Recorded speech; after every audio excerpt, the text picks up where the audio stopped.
ஆண்டவராகிய இயேசு நாமத்தில் உங்கள் அனைவரையும் நான் வாழ்த்துகிறேன். இந்த அற்புதமான நாளுக்காக நான் தேவனுக்கு நன்றி செலுத்துகிறேன். இந்த அருமையான வாய்ப்பு தந்த பாஸ்டருக்காகவும் பாஸ்டர் ஐயாக்காகவும் சபைக்காக விசேஷமாக நன்றி செலுத்துகிறேன். ரொம்ப ஒரு சந்தோஷமான நாள். தேவனுடைய சமூகத்தில் வர்றதே எவ்வளோ பெரிய ஆனந்தம். ஆமென். அவருடைய சமூகத்தில் எப்போதுமே என்ன இருக்கும்? ஆனந்தமே இருக்கும். பரிபூர்ண ஆனந்தம் தேவனுடைய சமூகத்தில் தான் நமக்கு கிடைக்கிறது. இன்றைக்கு கடந்த 10 நாட்களாக இந்த பகுதியில் பிரயாணம் பண்ணுறதுக்கு தேவன் வாய்ப்பு கொடுத்தார். பெங்களூர்லேருந்து வந்திருக்கிறோம். தேவனுடைய ராஜ்யத்தை கட்டும்படியாக, சபைகளை பலப்படுத்தும்படியாக தேவன் தந்த இந்த அருமையான ஒரு ஸ்தாபனம் அவானா என்று நாங்கள் இந்தியா முழுவதும் அநேக சபைகளுக்கு பயிற்சி நம்ம கொடுக்குறோம்.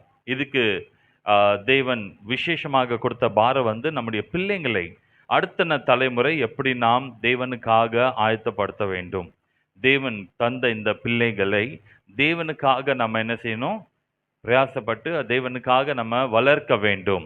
அதுக்காக தான் இந்த அவானுடைய முக்கியமான இந்த நோக்கத்தோடு நாங்கள் செய்கிறோம். பிள்ளைகளை நம்ம பார்க்கும்போது சண்டே ஸ்கூல் மாத்திரமல்ல, 7 நாட்கள் அவங்க வீட்டில் தான் இருக்காங்க. சண்டே ஸ்கூலில் வரும்போது 2 மணி நேரம் தான். அதனால்தான் சண்டே ஸ்கூல் மாத்திரமல்ல, பிள்ளைங்களுடைய ஊழியத்தை சொல்லும்போது பெற்றோர்களுக்காக, நல்ல குடும்பங்களுக்காக கூட நாங்கள் அநேக குடும்ப முகாம்கள், பெற்றோர்களுக்காக விசேஷமாக எப்படி நம்ம பிள்ளைங்களை வளர்க்கணும், இதுக்கென்று சில கூட்டங்கள், சில கேம்ப் மாதிரி இது கூட நாங்கள் செய்து கொண்டு வருகிறோம். இந்த நாளில் என்னுடைய செய்தியின் தலைப்பு கூட குடும்பத்தை குறித்து சில காரியங்கள் நான் பேச போகிறேன். எல்லாருமே இங்கே குடும்பமாக வந்திருக்கீங்க. நிறைய பேர் கல்யாணம் ஆன நிறைய அனுபவம் இருக்குது. அநேக வருஷங்கள் ஆயிருக்கலாம். ஒரு சில பேருக்கு புதிய கல்யாணம் கூட இருக்கலாம். ஒரு வருஷத்துக்குள்ளே நீங்கள் கணவன் மனைவியுடைய உறவு என்ன ஏதுன்னு நீங்கள் இன்னும் அது குறித்து யோசிச்சுக்கிட்டு இருக்கீங்க. நிறைய வாலிபர் இருக்கீங்க. கல்யாண வயது ஆனாலும் அதுக்காக நீங்கள் ஒருவேளை கனவு நீங்கள் பார்த்துக்கிட்டு இருப்பீங்க. எத்தனை பேர் இருக்கீங்க தெரியல. ஆனாலும் இன்றைக்கு இந்த செய்தி வந்து எல்லாம் இந்த 3 கூட்டங்களுக்காக ரொம்ப விசேஷமாக இருக்கும் என்று நான் நம்புகிறேன். ஆமென். தேவன் ஒரு பெரிய நோக்கத்தோடு இந்த பூமியில குடும்பத்தை உருவாக்கினார். இந்த குடும்பத்துக்காகவே தேவன் பெரிய திட்டங்களை வைத்திருக்கார். வேதத்தின் அடிப்படையில் நம்ம பார்க்கும்போது கர்த்தர் எப்படி இந்த பூமியை உருவாக்கினார். 6 நாட்கள்ல தேவன் இந்த பூமியை அழகுபடுத்தினார். ஹல்லேலூயா. ஆதியாகமம் 1ஆம் அதிகாரத்தில் அது எல்லாம் நம்ம வாசிச்சிருக்கிறோம். 6 நாட்கள் படைத்ததுக்கு பின்பு தேவன் பார்த்தார், இந்த பூமி எப்படி இருக்கா? நல்லா இருக்கு. எல்லாமே நல்லா இருக்குன்னா கடைசி இந்த நல்ல பூமியை பாதுகாக்கிறதுக்காக, இந்த பூமியை சரியாக பராமரிக்கிறதுக்காக தேவன் ஒரு குடும்பத்தை உருவாக்கினார். ஹல்லேலூயா. அந்த குடும்பத்தின் பேர் என்ன? ஆதாமும் ஏவாள். ஆதாமை உருவாக்குனதுக்கு அப்புறம் தேவன் முதலாவது ஆதாமை தனியா மாத்திரம் உருவாக்கினார். உருவாக்குனதுக்கு அப்புறம் அவர் பார்த்தாரு, ஆதாம் தனியா இருப்பது நல்லதில்ல. இன்னைக்கு நம்ம பார்க்குறோம், நிறைய பேர் குடும்பத்தை குறித்து நிறைய காரியங்கள் அவங்க பேசுறாங்க. குடும்பத்தை வந்து சரியா புரியாத நிறைய நபர்கள் அதை கிண்டலா கூட பேசுவாங்க. எப்போதுமே குடும்பத்தை குறித்து நிறைய ஜோக் சொல்லிக்கிட்டு இருப்பாங்க. குடும்பம் என்றாலே இன்னைக்கு கொடுமையாக யோசிச்சுக்கிட்டு இருக்காங்க. ஐயா கல்யாணமே வேண்டாம், பயங்கரமானது, ரொம்ப ஆபத்தானது, பிரச்சனையானது. குடும்பம் வந்து ரொம்ப இன்னைக்கு கெட்டு போய் கொண்டு இருக்கிறது சூழ்நிலை இன்னைக்கு நம்ம உலக லெவலில் நம்ம பார்க்குறோம். இந்த பகுதியில் எப்படி இருக்குன்னு உங்களுக்கு நல்லா தெரியும். குடும்பத்தில் எத்தனையோ சண்டை இருக்கு. வட இந்தியாவில் எப்படியா சொல்லுவாங்க, கல்யாணம் ஆனதுக்கு அப்புறம் ஃபர்ஸ்ட் இயர் முதல் வருஷத்துல கணவன் பேசுவானா, மனைவி ரொம்ப தாழ்மையோடு கேட்பாங்களா. 2வது வருஷத்துல மனைவியும் பேச ஆரம்பிப்பாங்களா, கணவன் இப்போ கேட்பானா. 3வது வருஷம் ஆகும்போது 2 பேர் பேசுவாங்கன்னா பக்கத்து வீட்டுக்காரங்க கேட்பாங்களா. காரணம் இப்போ அன்பா பேசல, இப்போ ரொம்ப கோவத்துல பேசிக்கிட்டு இருக்காங்க. சண்டே ஆயிடுச்சா. இந்த சண்டே வந்து வீட்டுக்குள்ளே மாத்திரம் இல்லை, இப்போ தெருவுக்குள்ள வந்துருச்சு. அப்படிதானே இன்னைக்கு நிறைய குடும்பங்கள் நம்ம பார்க்குறோம். ரொம்ப கஷ்டமா இருக்கு. குடும்பத்தை பார்த்த உடனே இன்னைக்கு நிறைய பிள்ளைங்களுக்கு பயமா இருக்கு. வாலிபர் சொல்றாங்க, யூத் மீட்டிங்ல நிறைய பேசுவோம். யூத்ஸ் எல்லாம் வாலிபர் சொல்றாங்க, எங்களுக்கு கல்யாணமே வேண்டாம். ஏன் வேண்டான்னு கேட்டா, எல்லாருமே கல்யாணம் பண்ணவங்க சண்டை போட்டு தான் இருக்காங்களா. யாருமே நிம்மதியா இல்லை, எங்களுக்கு அதனால வேண்டாம் அப்படின்னு சொல்லி ஒரு தவறான சிந்தனை அவங்களுக்குள்ள வந்திருக்குது. இது எல்லாம் பார்க்கறனால தான் இன்னைக்கு குடும்பங்களை குறித்து அதிகமாக பேச வேண்டிய ஒரு சூழ்நிலையில நம்ம வந்துட்டோம். சொல்றாங்க இந்த கடைசி நாட்கள்ல கணவன் மனைவி சேர்ந்து இருந்தாதான் அவங்கள கூட்டு குடும்பமா சொல்லுவாங்களா. கூட்டு குடும்பம்னா முன்னாடி எப்படி இருந்துச்சா, தாத்தா பாட்டி பெரியப்பா சித்தப்பா அவங்க எல்லாமே சேர்ந்து வாழ்ந்ததா கூட்டு குடும்பம்னு சொன்னாங்க. ஆனா இப்போ உள்ள சூழ்நிலை உலகத்துல நம்ம பார்க்கும்போது கணவன் மனைவி சேர்ந்து இருந்தாலே அதுதான் கூட்டு குடும்பம். இல்லைன்னா தனித்தனியா பிரிஞ்சின குடும்பம் தான் இன்னைக்கு பெருகிட்டே இருக்கு. டிவோர்ஸ் எத்தனை இது இன்னைக்கு உலகத்துல இருக்கு தெரியுமா? இந்தியால கூட இப்ப பெருகிட்டே இருக்கு. சமீபத்துல இப்போ போன வாரம் நாங்க கன்னியாகுமரியில குடும்ப முகாம் நடத்தினோம். அவங்க சொல்றாங்க, தமிழ்நாட்டுல ஏகப்பட்ட டிவோர்ஸா, ஃபேமிலி கோர்ட் 1, ஃபேமிலி கோர்ட் 2 அப்படின்னு பெருகிட்டே இருக்கு. சபையாக நம்ம என்ன செய்ய வேண்டும்? நமக்கு ஒரு பெரிய தேவன் கடமை கொடுத்திருக்கிறார். பெரிய ஒரு பொறுப்பு கொடுத்திருக்கிறார். என்ன தெரியுமா? நீங்க தான் பூமிக்கு உப்பா இருக்கீங்க. நீங்க தான் இந்த உலகத்துக்கு வெளிச்சமா இருக்கிறீங்க. அப்ப நம்ம தான் அடையாளங்கள். நம்ம தான் இந்த பூமிக்கு ஒரு மாதிரியாக நாம் வாழ வேண்டும். இந்த பூமியில மத்த ஜனங்களுக்கு இன்னைக்கு குடும்பத்தை குறிச்சு சரியாக போதனை இல்ல. அது குறிச்சு அவங்களுக்கு சரியாக யாருமே சொல்லிக் கொடுக்கிறது இல்ல. கட்டி வச்சிடுறாங்க அவ்வளவுதான். அதுக்கப்புறம் அவங்க சண்டை போட்டுட்டே வாழ்றாங்க. எப்படியாவது வாழ்ந்துடுறாங்க. நிறைய பேர் பாதி பேர் பார்த்தீங்கன்னா, டாஸ்மார்க் உடைய காரணம் என்ன? அந்த கணவர்களுடைய டென்ஷன் தாங்க முடியாம அங்க போயிட்டு அவங்க பாரத்த கொட்டுறாங்க. அப்படி சொல்லிக்கிறாங்க. அதனால தான் கவர்மெண்ட் அது வச்சிருக்கா. குடும்ப சண்டை தாங்க முடியாம நிறைய பேர் இங்கே சண்டை போட்டுட்டு இருந்தா, அவங்க அப்படி யோசிச்சுட்டு இருக்காங்க.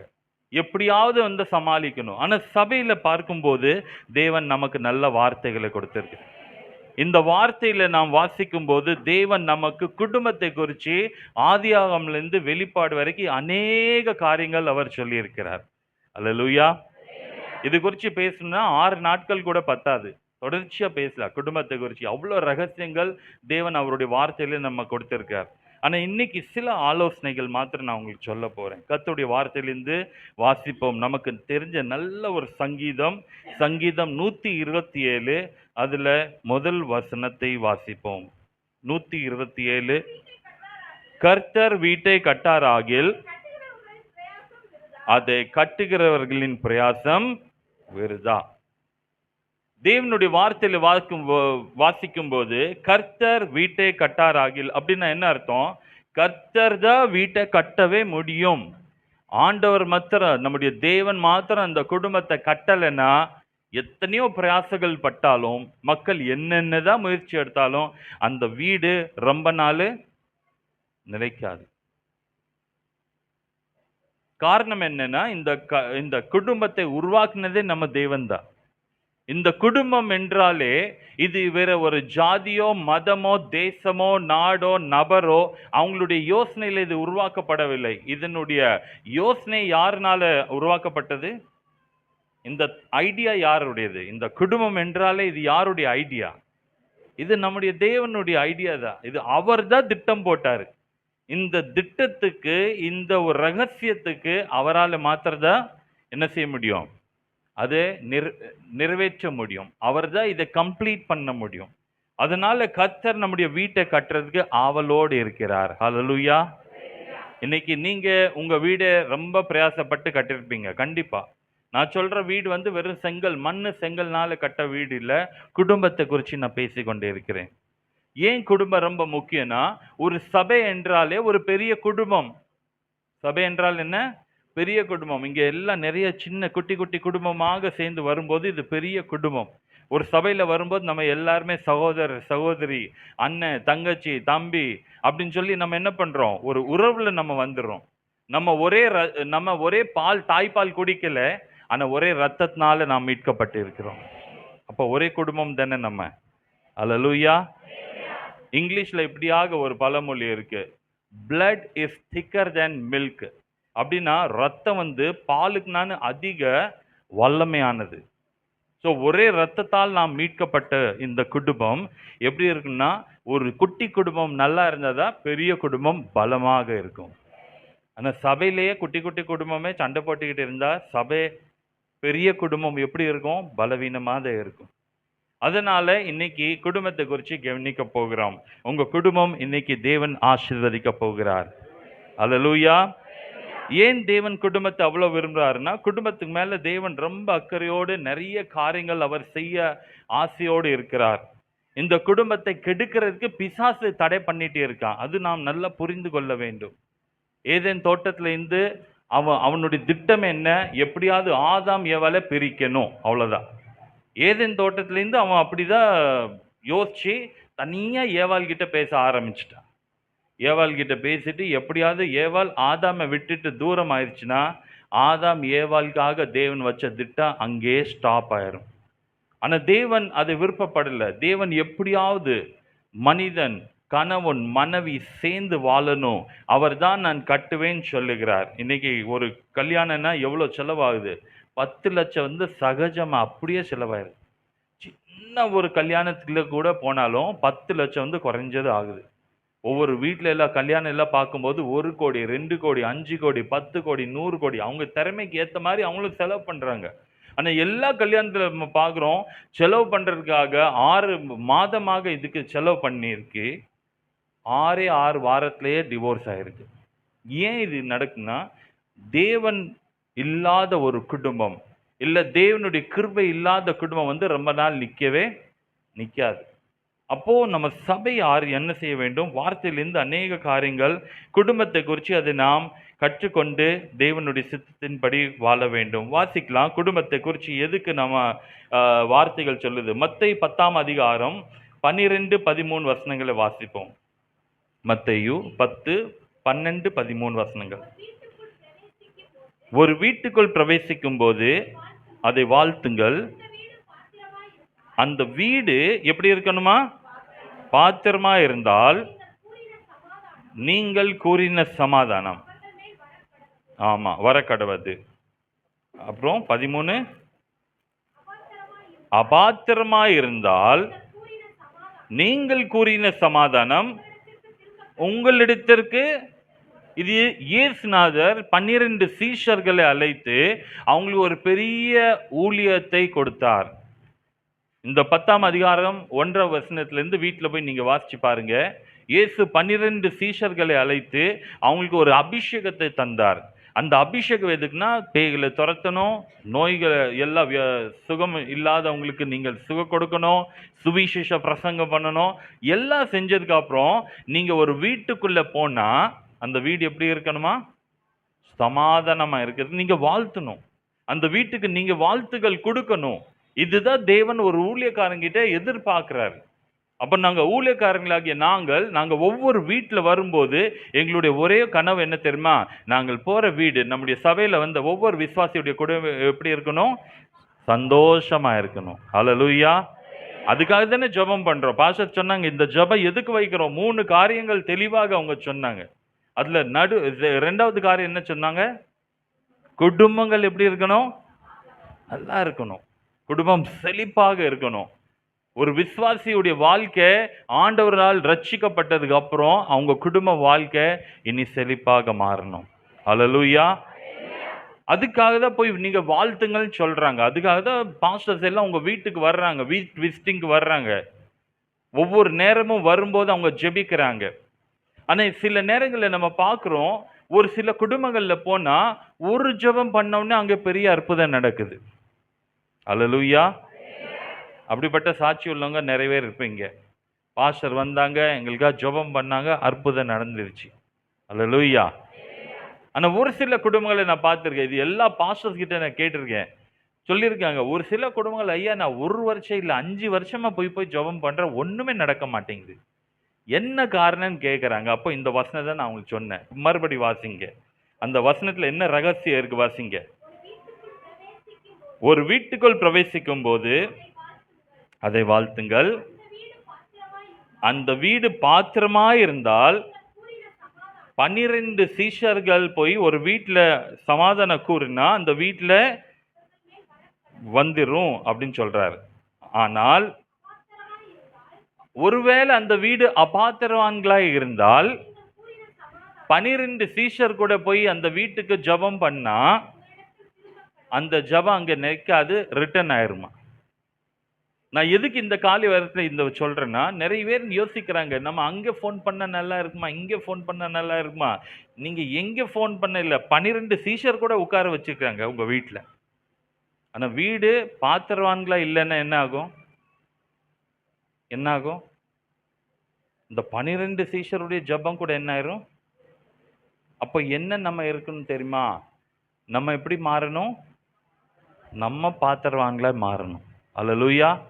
அப்படின்னா என்ன அர்த்தம்னா, நம்ம நிறைய நேரங்கள்ல சபையில ரட்சிக்கப்பட்டு, நம்ம சபையில வந்ததுக்கு அப்புறம், நிறைய நேரங்கள்ல சபையில நல்லா இருக்கும். பாஸ்டர் இப்ப தொடர்ச்சியா ஒரு செய்தி குறிச்சு பேசிக்கிட்டே இருக்காரு. கடந்த சில வாரங்களாக பேசியிருக்காங்க. எந்த தலைப்புல பேசினாங்க? தெய்வ பக்தி குறிச்சு. அப்போ நிறைய பேருக்கு வந்து சர்ச்சில வந்து தெய்வ பக்தி நல்லா வந்துருச்சு. அப்படின்னு நான் சொல்றேன் ஒரு உதாரணத்துக்கு. சபையில வந்தா எப்படி இருக்கணும்? தலையில முக்காடு போடணும். மொபைல் செல் ஆஃப் பண்ணிரணும். கம்பீரமா இருக்கணும். இது செய்யக்கூடாது, அது செய்யக்கூடாது. நம்ம எல்லாம் நல்லா வந்துடுறோம். என்ன? சர்ச்சில் தெய்வ பக்தி வந்துருச்சு. வீட்டில் எப்படி இருக்கு? வீட்டில் தெய்வ பக்தியோடு நம்ம வாழ்றோமா? நம்முடைய தேவன் வெறும் இந்த 2 மணி நேரம் உடைய தேவன் கிடையாது. 7 நாட்கள் நம்மோடு கூட இருக்கிற தேவன். அல்லேலூயா! நம்ம இங்க சபையில வந்து ஆராதிக்கும் போது தேவனுக்கு நம்ம நன்றி செலுத்ததான் இங்க வந்திருக்கோம். இந்த ஆராதனை முடிஞ்ச உடனே நம்முடைய தேவன் நம்மோடு நம்முடைய வீட்டுக்கும் வருகிறார். அல்லேலூயா! ஏன்னா அவர் யெகோவா ஷம்மா, அவர் நம்மோடு கூட இருக்கிற தேவன். அவர் இம்மானுவேல், நம்மோடு கூடவே நடக்கிற தேவன். நம்ம போகிற இடமெல்லாம் நம்ம கைவிடாமல் நம்மை நடத்துகிறார். அல்லேலூயா! வேதத்துல நம்ம பார்க்கிறோம், கர்த்தரை தேடி வந்த ஜனங்களுடைய வீட்டு இயேசுவே போயிருக்காரு. அதுல சக்கையுடைய ஒரு கதை நமக்கு நல்லா தெரிஞ்ச கதை தான். சக்கையு வந்து இயேசுவை தேடி வந்தார். தேடி வந்து வரும்போது அவர் வந்து அந்த கூட்டத்துக்குள்ள யாருமே அவரை சேர்க்கல.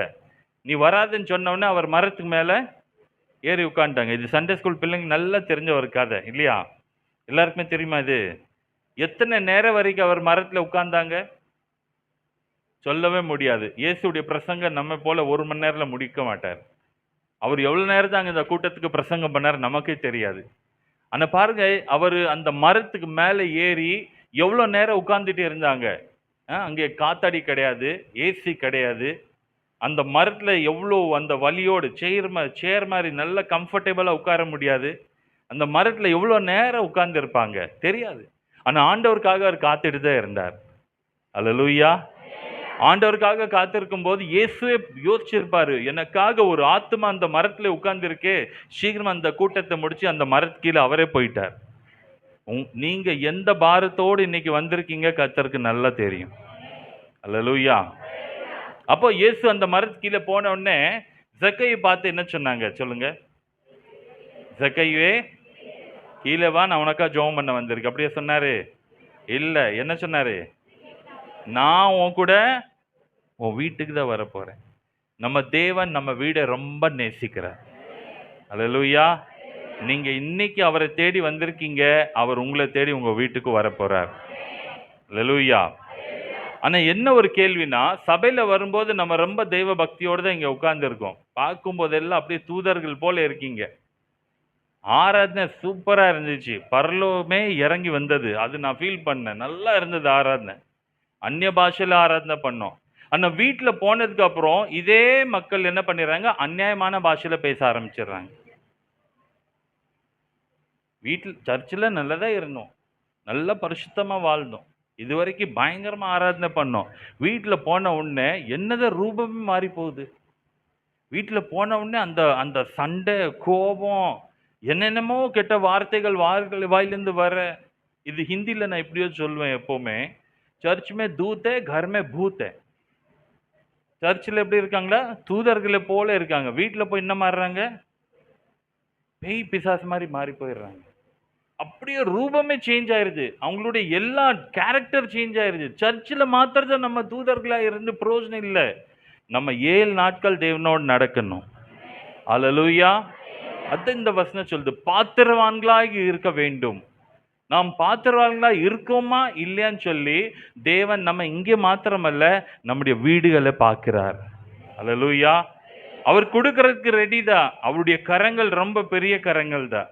அவரால் கூடாத காரியம் ஒன்றுமே இல்லை. ஆனா ஏன் டிலே ஆகுதுன்னு சொன்னா, அவர் நம்ம வீட்டுல பார்க்கும்போது, எப்பா சர்ச்சில் இவங்க நல்லா தான் இருக்காங்க, வீட்டுல இனி நல்லா ஆகலை.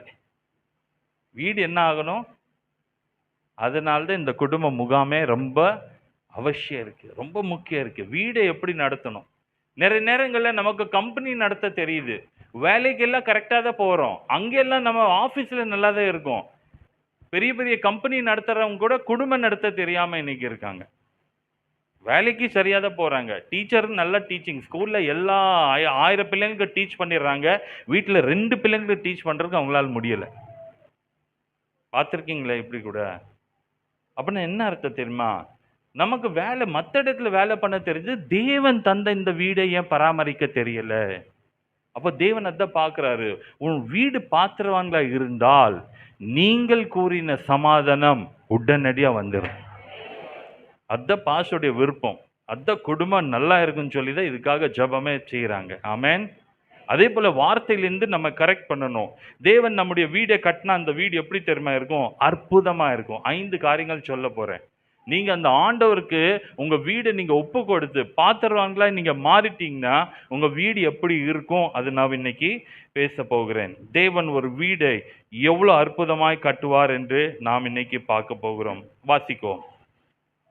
முதலாவது, தேவன் நமக்காக பெரிய திட்டத்தை வைத்திருக்கார். முதல் பாயிண்ட் பேச போகிறேன் தேவனுடைய திட்டத்தை குறித்து. வாசிப்போம். நீதிமொழிகள் 19:14. நீதிமொழிகள் 19:14. வீடும் ஆஸ்தியும் பிதாக்கள் வைக்கும் சுதந்திரம், புத்தியுள்ள மனைவியோ கர்த்தர் அருளும் ஈவு. முதலாவது காரியம் கவனிப்போம். தேவன் நம்முடைய குடும்பத்தை கட்டுறதுக்காக நாம் ஒப்பு கொடுக்கும் போது, பாத்திரவான்களா இருக்கும் போது, கர்த்தர் சொல்லுகிறார், இந்த வீடும் ஆஸ்தி எல்லாமே நமக்கு பெற்றோர் மூலியமா கிடைச்சிரும். அது எல்லாமே எல்லாருமே செய்யறாங்க. எல்லா அம்மா அப்பா என்ன செய்வாங்க? பிள்ளைங்களுக்கு ஏதாவது ஒன்று சேர்த்து வைக்கணும்னு ஆசைப்படுவாங்க, சேர்த்து வைப்பாங்க. அவங்களுடைய திறமைக்கு ஏற்ற மாதிரி சேர்த்து வச்சிருவாங்க. ஆனால் இந்த புத்தி உள்ள மனைவி ஒரு புத்தி உள்ள கணவன் யார் கொடுக்க முடியும்? யார் கொடுப்பாரு? கர்த்தர் தான் கொடுக்க முடியும். இது யாருனாலும் அது தர முடியாது. அம்மா அப்பா கூட பார்த்து கட்டி வச்சாங்க, அதுவும் உருப்படி இல்லை. நிறைய பேர் சொல்லுவாங்க, பாஸ்டர் தாயா கட்டி வச்சாங்க.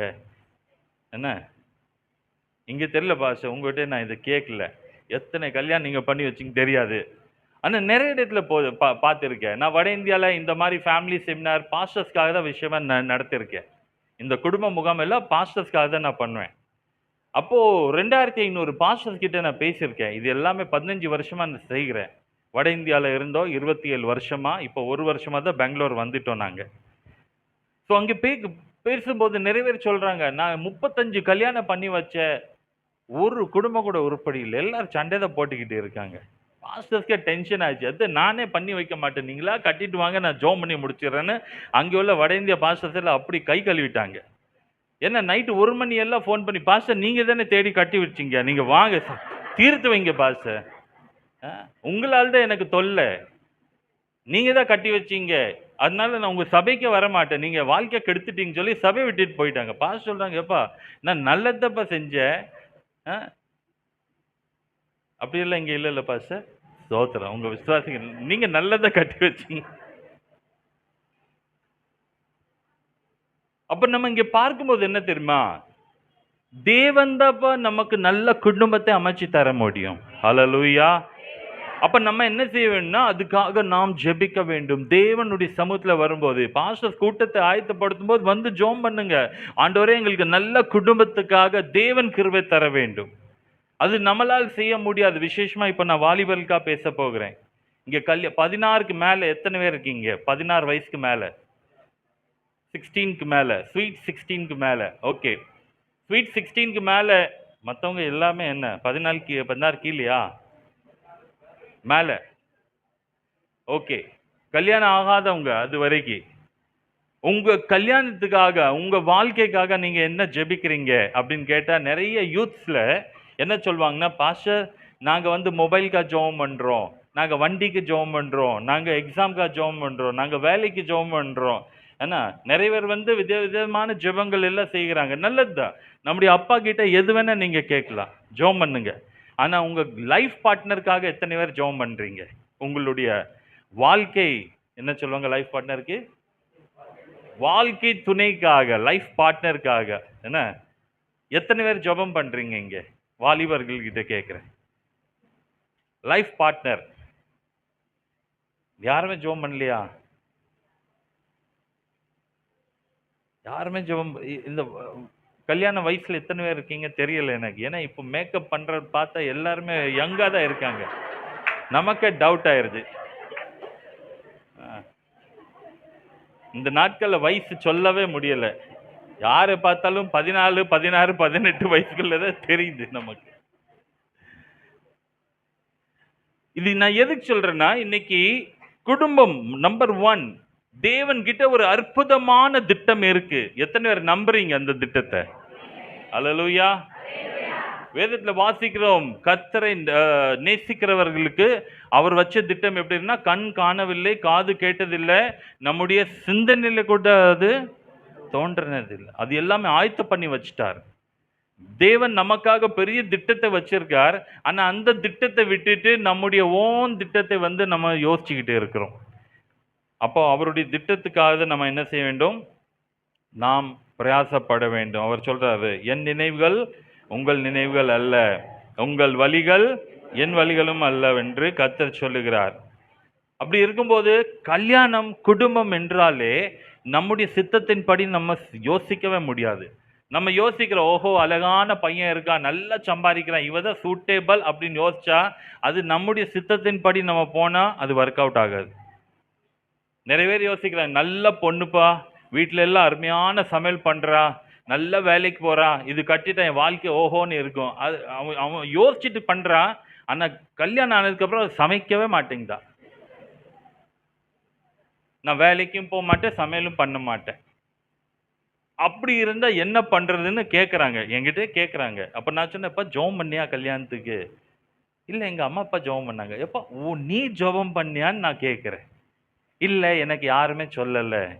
அப்போ வாலிபர் கொஞ்சம் கவனமா கேளுங்க, கொஞ்சம் கவனமா கேளுங்க.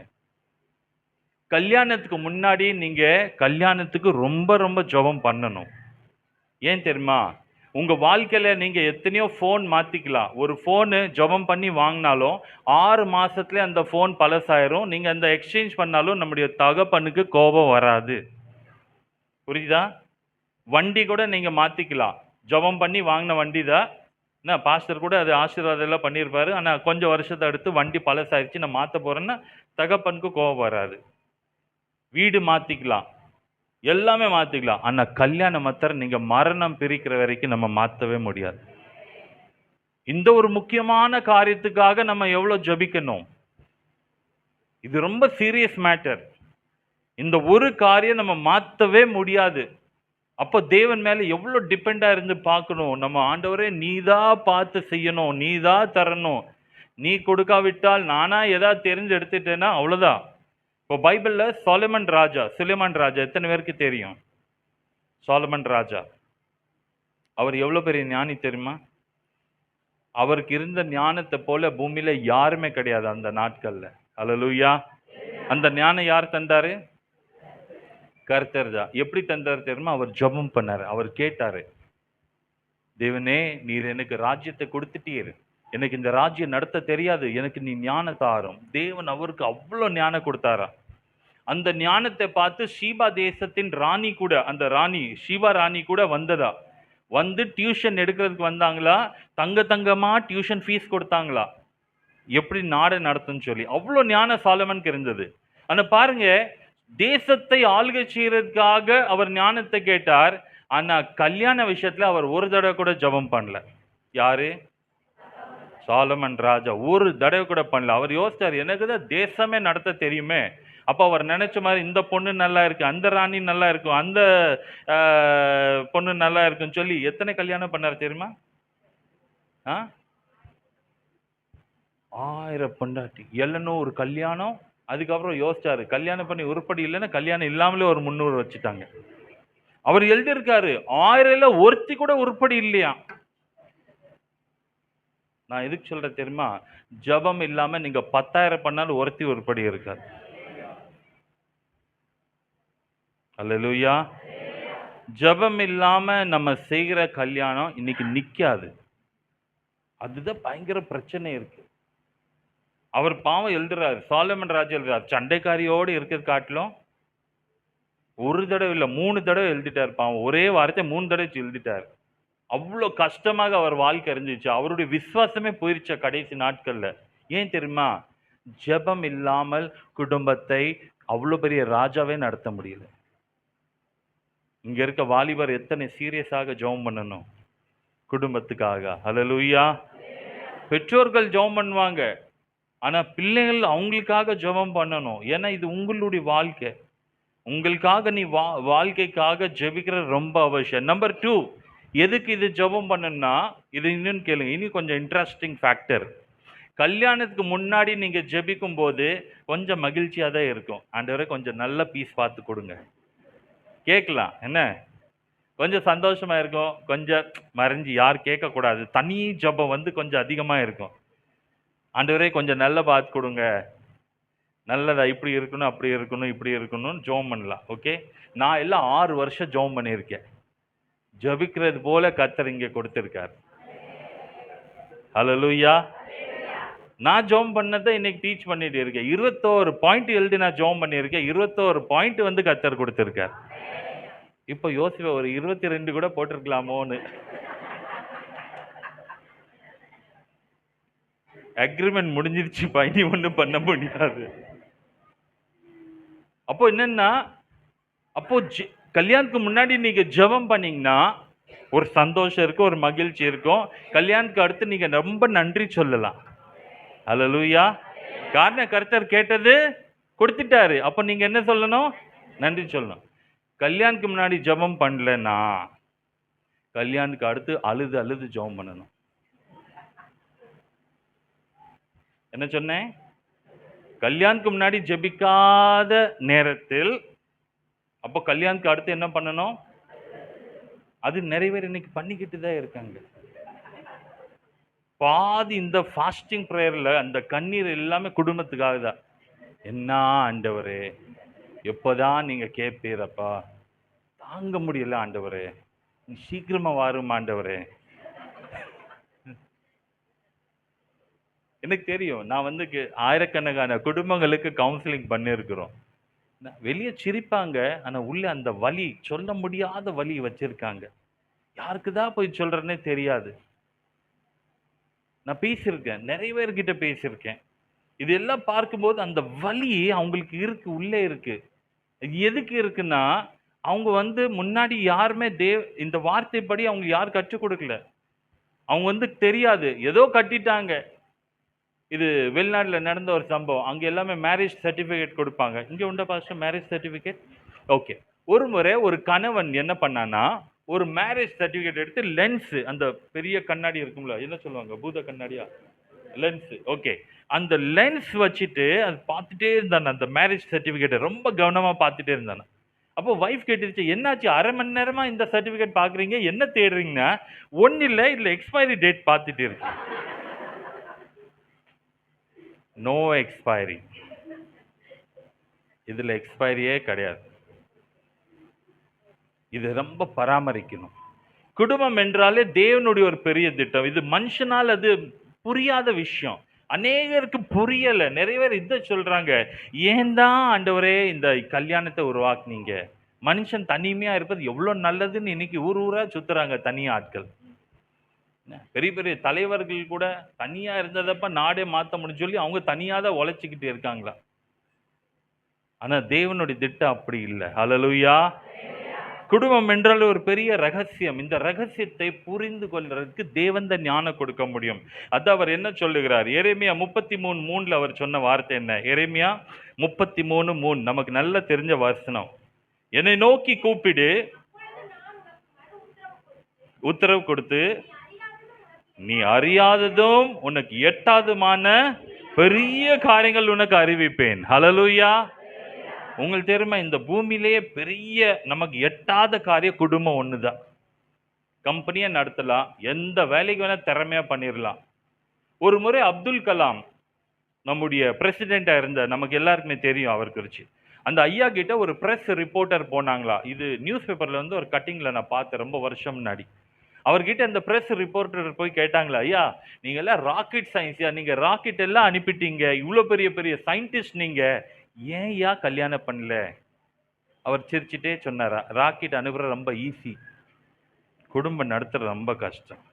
அந்த குடும்பமே வேண்டான்னு சொல்லி நான் இருந்துட்டேன். பெரிய பெரிய தலைவர் கூட இதான் இன்னைக்கு யோசிக்கிறாங்க, முடியல. காரணம் இது புரியல. ஆக்சுவலி கட்டினவங்க எல்லாருக்குமே புரிஞ்சிருச்சா எதுக்கு நீங்க கல்யாணம் பண்ணீங்கன்னு? பாதி பேர் என்ன யோசிச்சு கட்டினாங்களோ அது நடந்ததே இல்லை. அதான் யோசிக்கிறாங்க, தப்பு பண்ணிட்டேன், எதுக்கு எடுத்தாலும் உன்னை கட்டிட்டு நான் சீரியல், என்ன டைலாக் தெரியல அது, அப்படி உன்னை கட்டினதுக்கு அப்புறம் என் வாழ்க்கையே போயிடுச்சு, அது இதுன்னு யோசிக்கிறாங்க. 10 பேர் லைன்ல நின்னாங்க, உன்னை போய் கட்டிட்ட பாரு. 10 இல்ல, நீங்க 100 பேரை போய் செக் பண்ணாலும் அவங்களும் அழுதுட்டு தான் இருக்காங்க. இன்னைக்கு குடும்பத்தை குறித்து பார்க்கும்போது இது தேவனுடைய ஒரு பெரிய திட்டம். இதுக்காக நாம் என்ன செய்ய வேண்டும்? ஜெபிக்க வேண்டும். ஹல்லேலூயா. குடும்ப ஜெபம் ரொம்ப ரொம்ப முக்கியமானது. ஒரு வீட்டில் ஆசீர்வாதம் வேணும்னா, வீட்டு பாத்திரவான்களா இருக்குன்னா, கணவன் மனைவி சேர்ந்து குடும்ப ஜெபத்தை செய்ய வேண்டும். எத்தனை வீட்டில் குடும்ப ஜெபம் நடக்குது டெய்லி? கணவன் மனைவி சேர்ந்து உட்கார்ந்து ஜெபிக்கிறீங்களா? எத்தனை பேர் பண்றீங்க? கை தூக்கி காமிங்க. தனிப்பட்ட ஜெபம் நம்ம எல்லாருமே பண்றோம். அதுல நான் குறைச்சல் சொல்லவே முடியாது. தமிழ்நாட்டில் இருக்க ஜெப வீரர்கள் போல உலகத்திலே இல்லை. நான் இப்போ போன நாடுகள் எல்லாம் பார்க்கும்போது கேட்பேன், பா எவ்வளோ நேரம் ஜெபம் பண்ணுறீங்க? 10 மினிட், 50 மினிட், 1 ஹவர், மிஞ்சி போனால் 2 ஹவர்ஸ், 2 மணி நேரம் ஜெபம் பண்ணுறாங்களா? தமிழ்நாட்டில் மாத்திரதான் இந்த 24 சங்கிலி நேர ஜெபம், 100 மணி நேர ஜெபம், 1000 மணி நேர ஜெபம், 40 நாட்கள் ஜெபம் எல்லாம் தமிழ்நாட்டில் ரொம்ப நல்லா நடக்குது. ஹல்லேலூயா. நான் இப்போ சபையோட ஜெபத்தை குறித்து பேசல. சபையில இன்னைக்கு வளர்றது காரணமே சபையில சேர்ந்து ஜெபிக்கிறது. அந்த குடும்ப ஜெபம் கணவன் மனைவி சேர்ந்து ஜெபிக்கும் போது குடும்பத்தில் அற்புதம் நடக்கும். இது ரொம்ப முக்கியமான காரியம். காரணம் என்ன? எங்கே 2 3 பேர் என் நாமத்தில் ஒன்று கூடினால் நான் அங்கே இருந்து என்ன செய்வேன்? ஆசீர்வதிப்பேன். அப்போ நம்ம குடும்பத்துல கூட 2 பேர் யாரு? இந்த கணவன் மனைவியும். பிள்ளைகள் சேர்த்து உட்கார்ந்தா இனி நல்லது. பெற்றோர்கள் கூட இருந்தா அவங்களும் உட்காரலாம். ஆனா குறைஞ்சு இந்த வீட்டில், உங்க வீட்டில் குடும்ப ஜெபம் பண்ணும்போது 2 பேர் கணவன் மனைவி சேர்ந்து உட்கார்ந்து ஜெபிக்கும் போது பரலோகம் உங்களுக்காக திறக்கப்படும். இது ரொம்ப ஒரு அற்புதமான தேவன் வச்சிருக்குதான திட்டம். 2 பேர் சேர்ந்து வந்தாதான் நான் காரியங்களே செய்வேன்னு சொல்லிட்டார். பூமியில 2 பேர் ஒருமனப்பட்டு எது கட்டினாலும் பரலோகத்திலிருந்து கட்டப்படும். எது கட்டவில்லை அது பரலோகத்திலிருந்து செய்யப்படும். அப்போ உங்க 2 பேருடைய ஒப்பந்தம் மீன்ஸ் அக்ரிமெண்ட் தேவன் ரொம்ப எதிர்பார்க்கிறார். இந்த 2 பேர் இல்லாம அவர் எந்த காரியத்தையும் செய்ய மாட்டார். ஏன் தெரியுமா? காரணம், பூமியில ஆசீர்வாதம் கொடுக்கும் போது ஆதாம் ஏவாள் 2 பேரை வச்சு சொன்னாங்க, நீங்க பலுகி பெறுங்கள். தனியாக சொல்லல, 2 பேரையும் சேர்த்து வச்சு சொன்னாங்க. இது புரிய வைக்கிறதுக்கு ஒரு உதாரணம் சொல்றேன். பேங்க்ல ஜாயிண்ட் அக்கவுண்ட்னு இருக்கும். எத்தனை பேர் கேட்டிருக்கீங்க ஜாயிண்ட் அக்கவுண்ட்? ஜாயிண்ட் அக்கவுண்ட் என்ன சொல்வோம்? தெரியும் எல்லாருக்கும். ஓகே, அப்படி எத்தனை பேர் வச்சிருக்கீங்க ஜாயிண்ட் அக்கவுண்ட்? அப்படின்னா 2 பேர் கையெழுத்து போட்டாதான் அதுல இருந்து பணம். ஆனா டெபாசிட் பண்றதுக்கு தனித்தனியா பண்ணிடலாம்.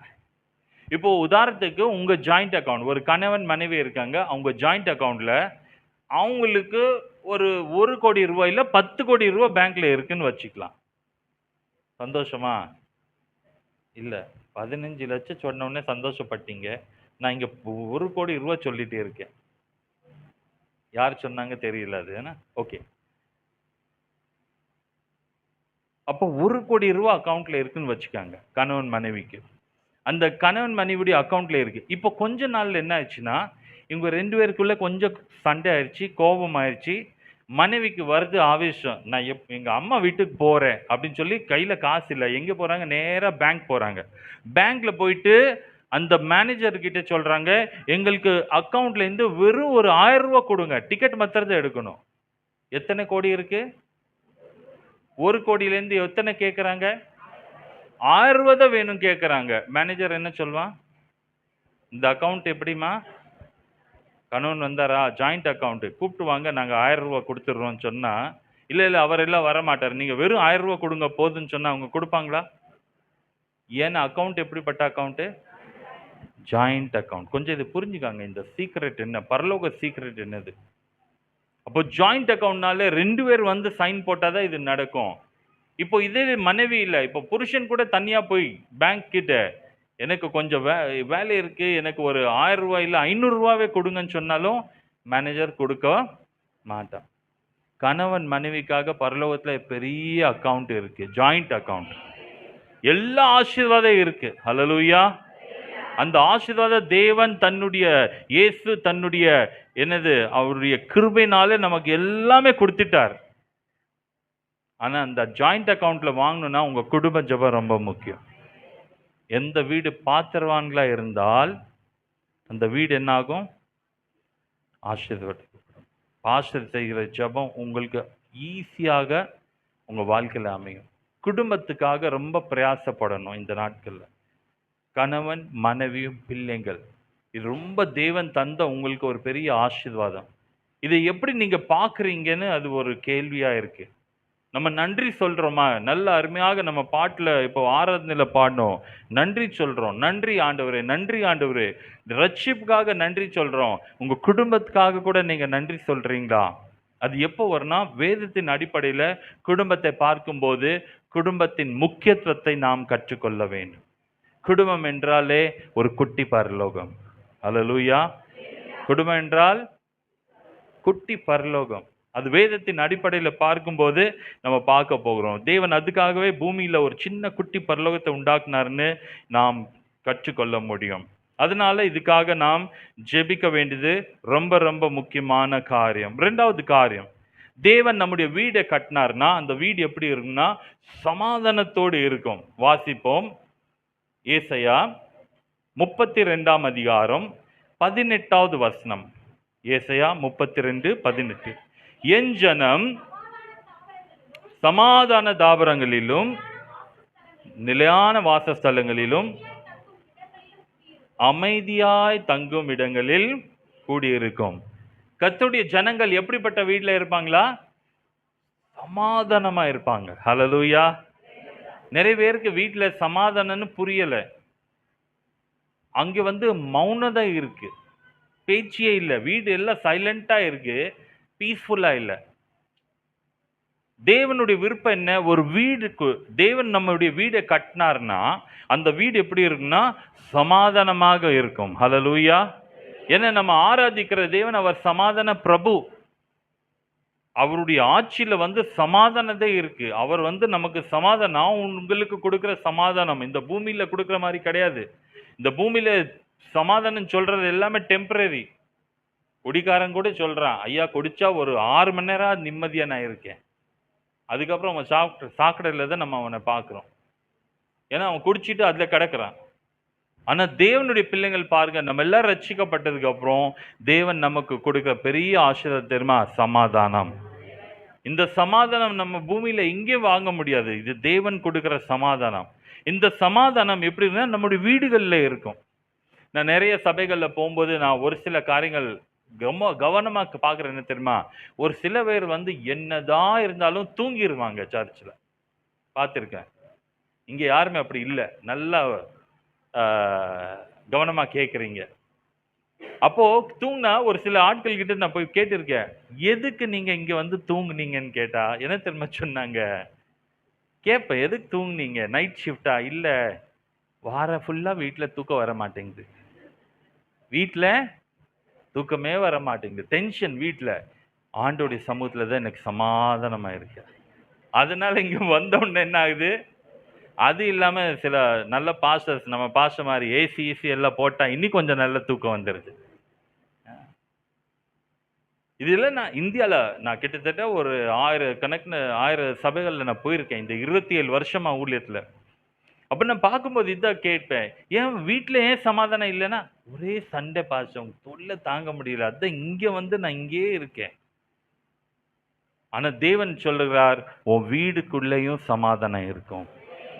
கர்த்தர் வீடை கட்டினார்னா நீங்கள் கர்த்தருக்கு அந்த வீடை ஒப்பு கொடுக்கும் போது உங்க வீட்டுக்குள்ளேயும் அந்த சமாதான தேவன் கொடுப்பார். அதனால்தான் நீங்க கூடி சேர்ந்து ஜெபிச்சு பாருங்க. ஒரு குடும்ப ஜெபம் நீங்க ஆரம்பிச்சீங்கன்னா, எங்க 2 3 பேர் என் நாமத்தில் கூடி வந்து என்னை தேடுகிறார்களோ, என்னை கூப்பிடுறாங்களோ, நான் அங்கே வந்துருவேன். தேவன் ஒரு இடத்துல இறங்கி வந்துட்டாருன்னா, அது பரலோகமாய் மாத்திருவார். அதான் நான் சொன்னேன். குட்டி பரலோகம்னு. உங்க வீட்டுக்குள்ள தேவன் இருக்கிறாரா? அதான் பெரிய கேள்வி. சபையில தேவன் இருக்கார். இங்க வரும்போது நல்ல சமாதானம். இங்க வரும்போது ஒரு பெரிய ஆசீர்வாதம். இங்க வந்த உடனே ஆலயத்துக்குள் வந்த உடனே நிறைய இது சாட்சி சொல்லுவாங்க. எவ்வளவு சமாதானம் இருந்துச்சு தெரியுமா? இன்னைக்கு நான் சர்ச்சு போனேன். எவ்வளவு சந்தோஷமா இருந்துச்சு. முதல் முறையா வர்ற ஆட்கள் கூட தேவனுடைய சமாதானத்தை இங்க உணர்றாங்க. இதே சமாதானம் உங்க வீட்லயும் கர்த்தர் தருவார். அல்லேலூயா. அதுக்காக நீங்க என்ன செய்யணும்? சேர்ந்து கூடி ஜெபிக்கணும். கூடி ஜெபிக்கிறதுக்கு முயற்சி பண்ணுங்க. நான் கூடி ஜெபிக்கும் சொன்ன உடனே நீங்க 1 மணி நேரம் 2 மணி நேரம் சிந்திக்க வேண்டாம். குடும்ப ஜெபம் என்றாலே ஒரு 10 நிமிஷத்துல இருந்து ஆரம்பிங்க. சரியா? ஒரு ஷார்ட் பிரேயர் பண்ணி பாருங்க. கூடி ஜெபிக்கும் போது தேவன் அற்புதம் செய்வார். என்னென்ன செய்வார்னா, அவர் உங்களுடைய குடும்பத்தை பாதுகாப்பார். சங்கீதம் 29 அதுல 11 வசனங்கள். 11 வசனம். சங்கீதம் 29 11. கர்த்தர் தமது ஜனத்திற்கு பெலன் கொடுப்பார்.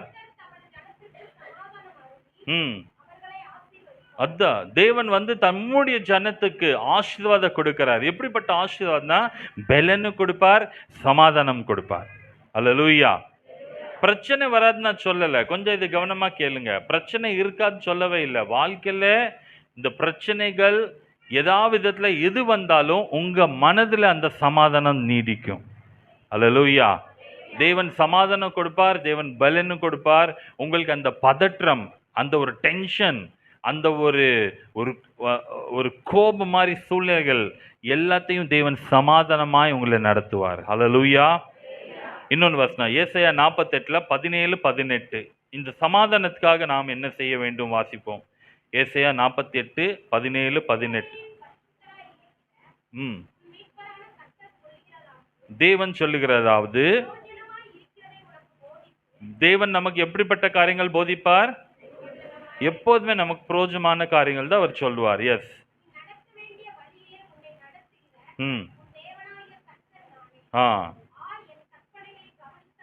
கொஞ்சம் கவனமா இந்த 18 வசனத்தை வாசிங்க மறுபடி. என் கற்பனைகளை கவனித்தாயானால் நலமாயிருக்கும். அப்பொழுது உன் சமாதானம் நதியை போலும். ஆமென். இந்த சமாதானம் வர்றதுக்கு நம்ம என்ன செய்யணும்னா, நம்ம நல்லா ஜெபிக்கிறோம். 2வது காரியம் என்ன செய்யணும்னா, இந்த கட்டளைகளை, அவருடைய கற்பனைகளை எப்படி பார்க்கணும்? கவனமாய் நாம் கவனிக்க வேண்டும். அல்லேலூயா. இந்த 2வது விஷயம் கொஞ்சம் கவனமா கேளுங்க. சில நேரங்களில் நான் பார்த்திருக்கேன், நல்லா ஜெபிக்கிறவங்க தான் குடும்ப ஜெபம் கூட பண்ணுவாங்க. அது கூட பார்த்திருக்கேன். ஆனாலும் எதுக்கு பிரச்சனைனா, இந்த வேதம் தேவன் நமக்கு கொடுத்திருக்காரு, இந்த பெரிய ஒரு பொக்கிஷம், இந்த ஆசீர்வாதம், இதை வந்து திறந்து படிக்கவே மாட்டாங்க. ஒரு சில குடும்பங்கள் எல்லாம் பைபிள் திறக்கிறதே இல்லை. ஞாயிற்றுக்கிழமை பாஸ்டர் பிரசங்கம் பண்ணதோடு போதும், அடுத்த வாரம் நம்ம பார்க்கலாம் அப்படின்னு இருப்பாங்க. தேவன் இந்த வார்த்தை கொடுத்திருக்கார். இந்த வார்த்தை என்ன செய்யணுமா? என் கற்பனைகளை கவனமாய் என்ன செய்யணும்? கவனிக்க வேண்டும். ஆசீர்வாதம் மாத்திரமல்ல, நிறைய நேரங்களில் நம்முடைய காதுகள் என்ன திறமை இருக்கும்? ஆசீர்வாதம் ஏதாவது சொல்றாங்க, பாஸ்டர் சொல்வார், கர்த்தர் உனக்காக யாவும் செய்து முடிப்பார். அப்படியே உற்சாகம், அல்லேலூயான்னு சொல்லுவோம். ஆண்டவர் உங்களுக்காக பெரிய யுத்தங்களை செய்கிறார். கர்த்தர் எனக்காக யாவும் செய்து முடிப்பார். கர்த்தர் உங்களுக்காக வழி ஆயத்த பண்ணுவார். கர்த்தர் செய்கிறது எல்லாமே இது வாக்கு தத்தம். ஆனா நமக்குன்னு சில கட்டளை கொடுத்திருக்கிறார். நம்ம செய்ய வேண்டிய கடமைகள் கூட இருக்கு. அல்லேலூயா. உதாரணத்துக்கு, மனைவிகளே, இது சொல்லும்போது இந்த புருஷனை தவிர எல்லாருக்கும் கீழ்ப்படியலாம். இவனுக்கு ஒண்ணுமே தெரிய மாட்டேங்குது, இவனை போய் கீழ்ப்படின்னு ஒருவேளை தப்பா எழுதிட்டாங்களோ அப்படின்னு சொல்லி நிறைய பேர் கேட்டிருக்காங்க. இது ரொம்ப கஷ்டமான காரியம். நிறைய மனைவிமார்களுக்கு என்னன்னா, புருஷன் சொன்னா அவங்களுக்கு கோவம் வந்துடும். ஆனா இதே இது ஒரு டெய்லர் சொல்லட்டும், அவர் சொல்லிட்டாரு, என்னன்னா இப்படி தச்சா நல்லா இருக்கும்னு அந்த டெய்லர் சொல்லிட்டானா, அவன் சொல்லிட்டான்னு சொல்லி புருஷன் கூட சண்டை போட்டுருவாங்க. ஏன்னா புருஷன் சொல்றதுக்கு வேல்யூவே இல்லை. நீங்க அப்படி இருக்கக்கூடாது. அல்லேலூயா. ரட்சிக்கப்பட்ட நம்ம எப்படி இருக்கணும்? மனைவிகளே புருஷனுக்கு கீழ்ப்படியணும். புருஷனை கீழ்ப்படுத்திடுவாங்க. புருஷனை கண்ட்ரோல் பண்றது இன்னைக்கு நல்லா தெரியும் நிறைய பேருக்கு. ஒரு முறை ஒரு பெரிய ஷாப்பிங் மால்ல நடந்த ஒரு சம்பவம். அப்போ ஷாப்பிங் மால்ல போன உடனே வைஃப் என்னன்னா மனைவி ஒரு இந்த லேடிஸ் செக்ஷன்ல துணி வாங்கிட்டே இருந்தாங்க. கணவன் வந்து அந்த செக்ஷன்ல நின்னுட்டு இருந்தாங்க. அப்போ இந்த வைஃப் வந்து கொஞ்ச நேரத்துல தெரியல என்ன ஆச்சோ தூரத்துல இருந்து இப்படி பண்ணாங்க. இப்படி பண்ண உடனே அவ என்னாச்சுன்னு ஓடி வந்தாரா. ஒன்னும் இல்ல இந்த விரலுடைய பவர் செக் பண்ண கம்மி ஆகலையே இங்க. என்னதான் பார்த்துக்கிட்டே இருக்கணும். இங்கிட்ட அங்கிட்டு பார்க்கவே கூடாது. சிலர் அப்படியே கண்ட்ரோல் பண்ணி வைப்பாங்க, பிடிச்சு வைப்பாங்க. என்ன சில கணவர்மார்கள் எல்லாமே அது பாவமா இருக்கும் அவங்கள பார்த்தா. இது வட இந்தியால நிறைய பேர் சொல்லுவாங்க இப்படி. எப்படின்னா வட இந்தியால என்ன சொல்றாங்கன்னா, ஒரு பெண்ணுடைய கழுத்துல தாலி தொங்குனா அதே மனைவின்னு சொல்லிடுவாங்க. இது சரியா? கல்யாணம் ஆச்சுன்னு அடையாளம். அடையாளம் என்ன? தாலி தொங்குனாலே கல்யாணம் ஆச்சுன்னு அர்த்தம். புருஷங்களுக்கு என்ன தெரியுமா அடையாளம்? அவங்க மூஞ்சி தொங்க போட்டாலே தெரிஞ்சிருமா. பாவம் கல்யாணம் ஆச்சு போல. ஒரு தடவை ஒரு பையன் கல்யாணத்துக்காக யோசிச்சுட்டு இருந்தானா. அவன் சொல்லும்போது அவங்க அவங்க அப்பா கிட்ட கேட்டாங்களா, அப்பா கல்யாணம் ஆனதுக்கு அப்புறம் நான் ஃப்ரீ ஆயிடுவேனா, நான் ஏன் இஷ்டப்படி வாழ முடியுமா அப்படின்னு கேட்டும்போது, நீ என்ன எப்படிடா பார்க்குற? ஏன்னா மனைவி இப்போ கூட அவங்க அவங்க அப்பாவை அப்படியே கண்ட்ரோல் பண்ணி வச்சிருக்கா. அப்போ நீ கூட இப்படிதான் இருக்கும், நீ புரிஞ்சுக்கோன்னு சொல்லிட்டாங்க. உன் மனைவி உன்னை கண்ட்ரோல் பண்ணும். இது உலகத்துல நடக்கிற காரியம். ஆனா ரட்சிக்கப்பட்ட நமக்கு எப்படி இருக்குன்னா, வேதத்தின் அடிப்படையில கணவனை என்ன பண்ணணும்? கணவனுக்கு கீழ்ப்படியணும். ஆமென். இது ரட்சிக்கப்பட்ட மனைவிக்கு கொடுக்கப்பட்ட வார்த்தை. ரட்சிப்பு இல்லாத மனைவி வந்து கண்ட்ரோல் தான் பண்ணிட்டே இருக்கும். அல்லேலூயா. அதே மாதிரி ரட்சிக்கப்பட்ட கணவனுக்கு என்ன வார்த்தை இருக்கு தெரியுமா பைபிள்ல? புருஷர்களே சொந்த மனைவிக்கு என்ன செய்யுங்க? அன்பு கூறணும். சொந்த மனைவி தவிர எல்லா மனைவி மேல அன்பு வந்துடும். எங்கே பார்த்தாலும் மனைவி அந்த சிரிச்ச முகத்தோடு பேசுவாங்க. சிஸ்டர் பிரைஸ் தி லார்ட், எல்லாருக்குமே பிரைஸ் லார்ட் சொல்லுவாங்க. மனைவி பார்த்தோன்னே சே தள்ளு. இருக்காங்க அப்படி. உன் மனைவி மேல நீ அன்பு வைக்கிறையா இல்லையா? தேவன் அத பாத்திரவான்களான்னு சொல்லும்போது தேவன் இதை எதிர்பார்க்கிறார். அவர் வீட்டுல பார்க்கிறார் மனைவி புருஷனுக்கு கீழ்ப்படிதா, புருஷன் வந்து மனைவி மேல அன்பா இருக்கானா இல்லையா. இதுதான் தேவனுடைய டிமாண்ட். அவ்வளவுதான்.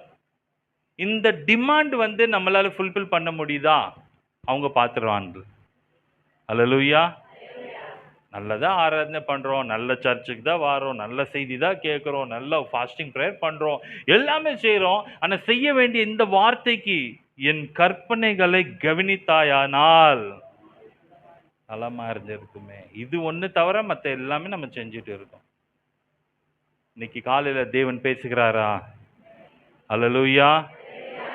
தேவன் எதிர்பார்க்கிறது என்ன தெரியுமா? கணவன் மனைவியுடைய இந்த உறவு ரொம்ப நல்லது உறவு.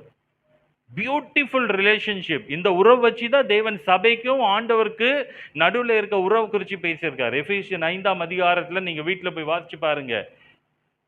எப்படி இயேசு வந்து சபைக்கு தலையா இருக்கிறாரோ அதே போல ஒரு புருஷன் வந்து மனைவிக்கு எப்படி இருக்கானா தலையா இருக்கு. அதனால்தான் எல்லா மனைவிகள் புருஷனுக்கு கனப்படுத்துறதுக்காக தான் இது என்ன போடணும்? முக்காடு போடணும். அப்போ ஒரு கணவன் இப்படி சொன்னான், பாஸ்டர் கல்யாணம் பண்ணதுலேருந்து எனக்கு நம்பிக்கையே போயிடுச்சுன்னு சொல்லிட்டான். ஏன்ப்பான்னு கேட்டேன். அவன் சொல்கிறான், என் ஒய்ஃபு சர்ச்சில் தான் முக்காடி போடுறான், வீட்டில் மதிக்கவே என்னை மாட்டேங்கிறான். அப்போ இதுக்கு முக்காடி போடுறான்? அது மாயக்காரர் போல அங்கே நடிக்கிறான். புருஷனை மதிக்கிறவங்க தான் முக்காடி போடணுமா? மதிக்காதவங்க என்ன பண்ணலாம்? முக்காடியும் போடக்கூடாது அப்படின்னு அர்த்தம். வார்த்தை அடிப்படையில் பார்க்கும்போது அப்படி அவர் எனக்கு சொன்னார். இது எல்லாமே இன்னைக்கு நிறைய இருக்கு. நிறைய கணவர்கள் என்ன யோசிக்கிறாங்க, நிறைய மனைவி என்ன யோசிக்கிறாங்க, நான் தனித்தனியா ஆண்டவரை ஆராய்ச்சிட்டு வந்துட்டா போதும், எனக்கு எல்லாம் கிடைச்சிடும், நீங்க ஆராதிக்கலாம், தேவனை ஆராதனை பண்றது நல்லது. ஆனா குடும்பத்துல ஆசீர்வாதம் வேணா 2 பேர் ஒருமனப்பட்டு வரும்போது தான் பரலோக அக்கவுண்ட் திறக்கப்படும். அல்லேலூயா. பரலோக ஆசீர்வாதம் நமக்கு ரொம்ப முக்கியமானது. அந்த சமாதானம் வந்து பெரிய ஒரு பொக்கிஷம். தேவன் தான் நம்ம குடும்பத்துல சமாதானம் தர முடியும். அல்லேலூயா. அதனால என்ன செய்யணும்னா, கூடி ஜெபிக்க வேண்டும். வார்த்தைக்கு நம்ம கீழ்ப்படியணும். 3வது காரியம். நேரம் சீக்கிரமா ஓடிட்டே இருக்கு. 3வது காரியம். தேவன் நம்முடைய வீடை கட்டினாருன்னா அந்த வீடு எப்படி இருக்கும்? வாசிப்போம். சங்கீதம் 91 9 10. நமக்கு தெரிஞ்ச நல்ல சங்கீதம். ஆம். ம்.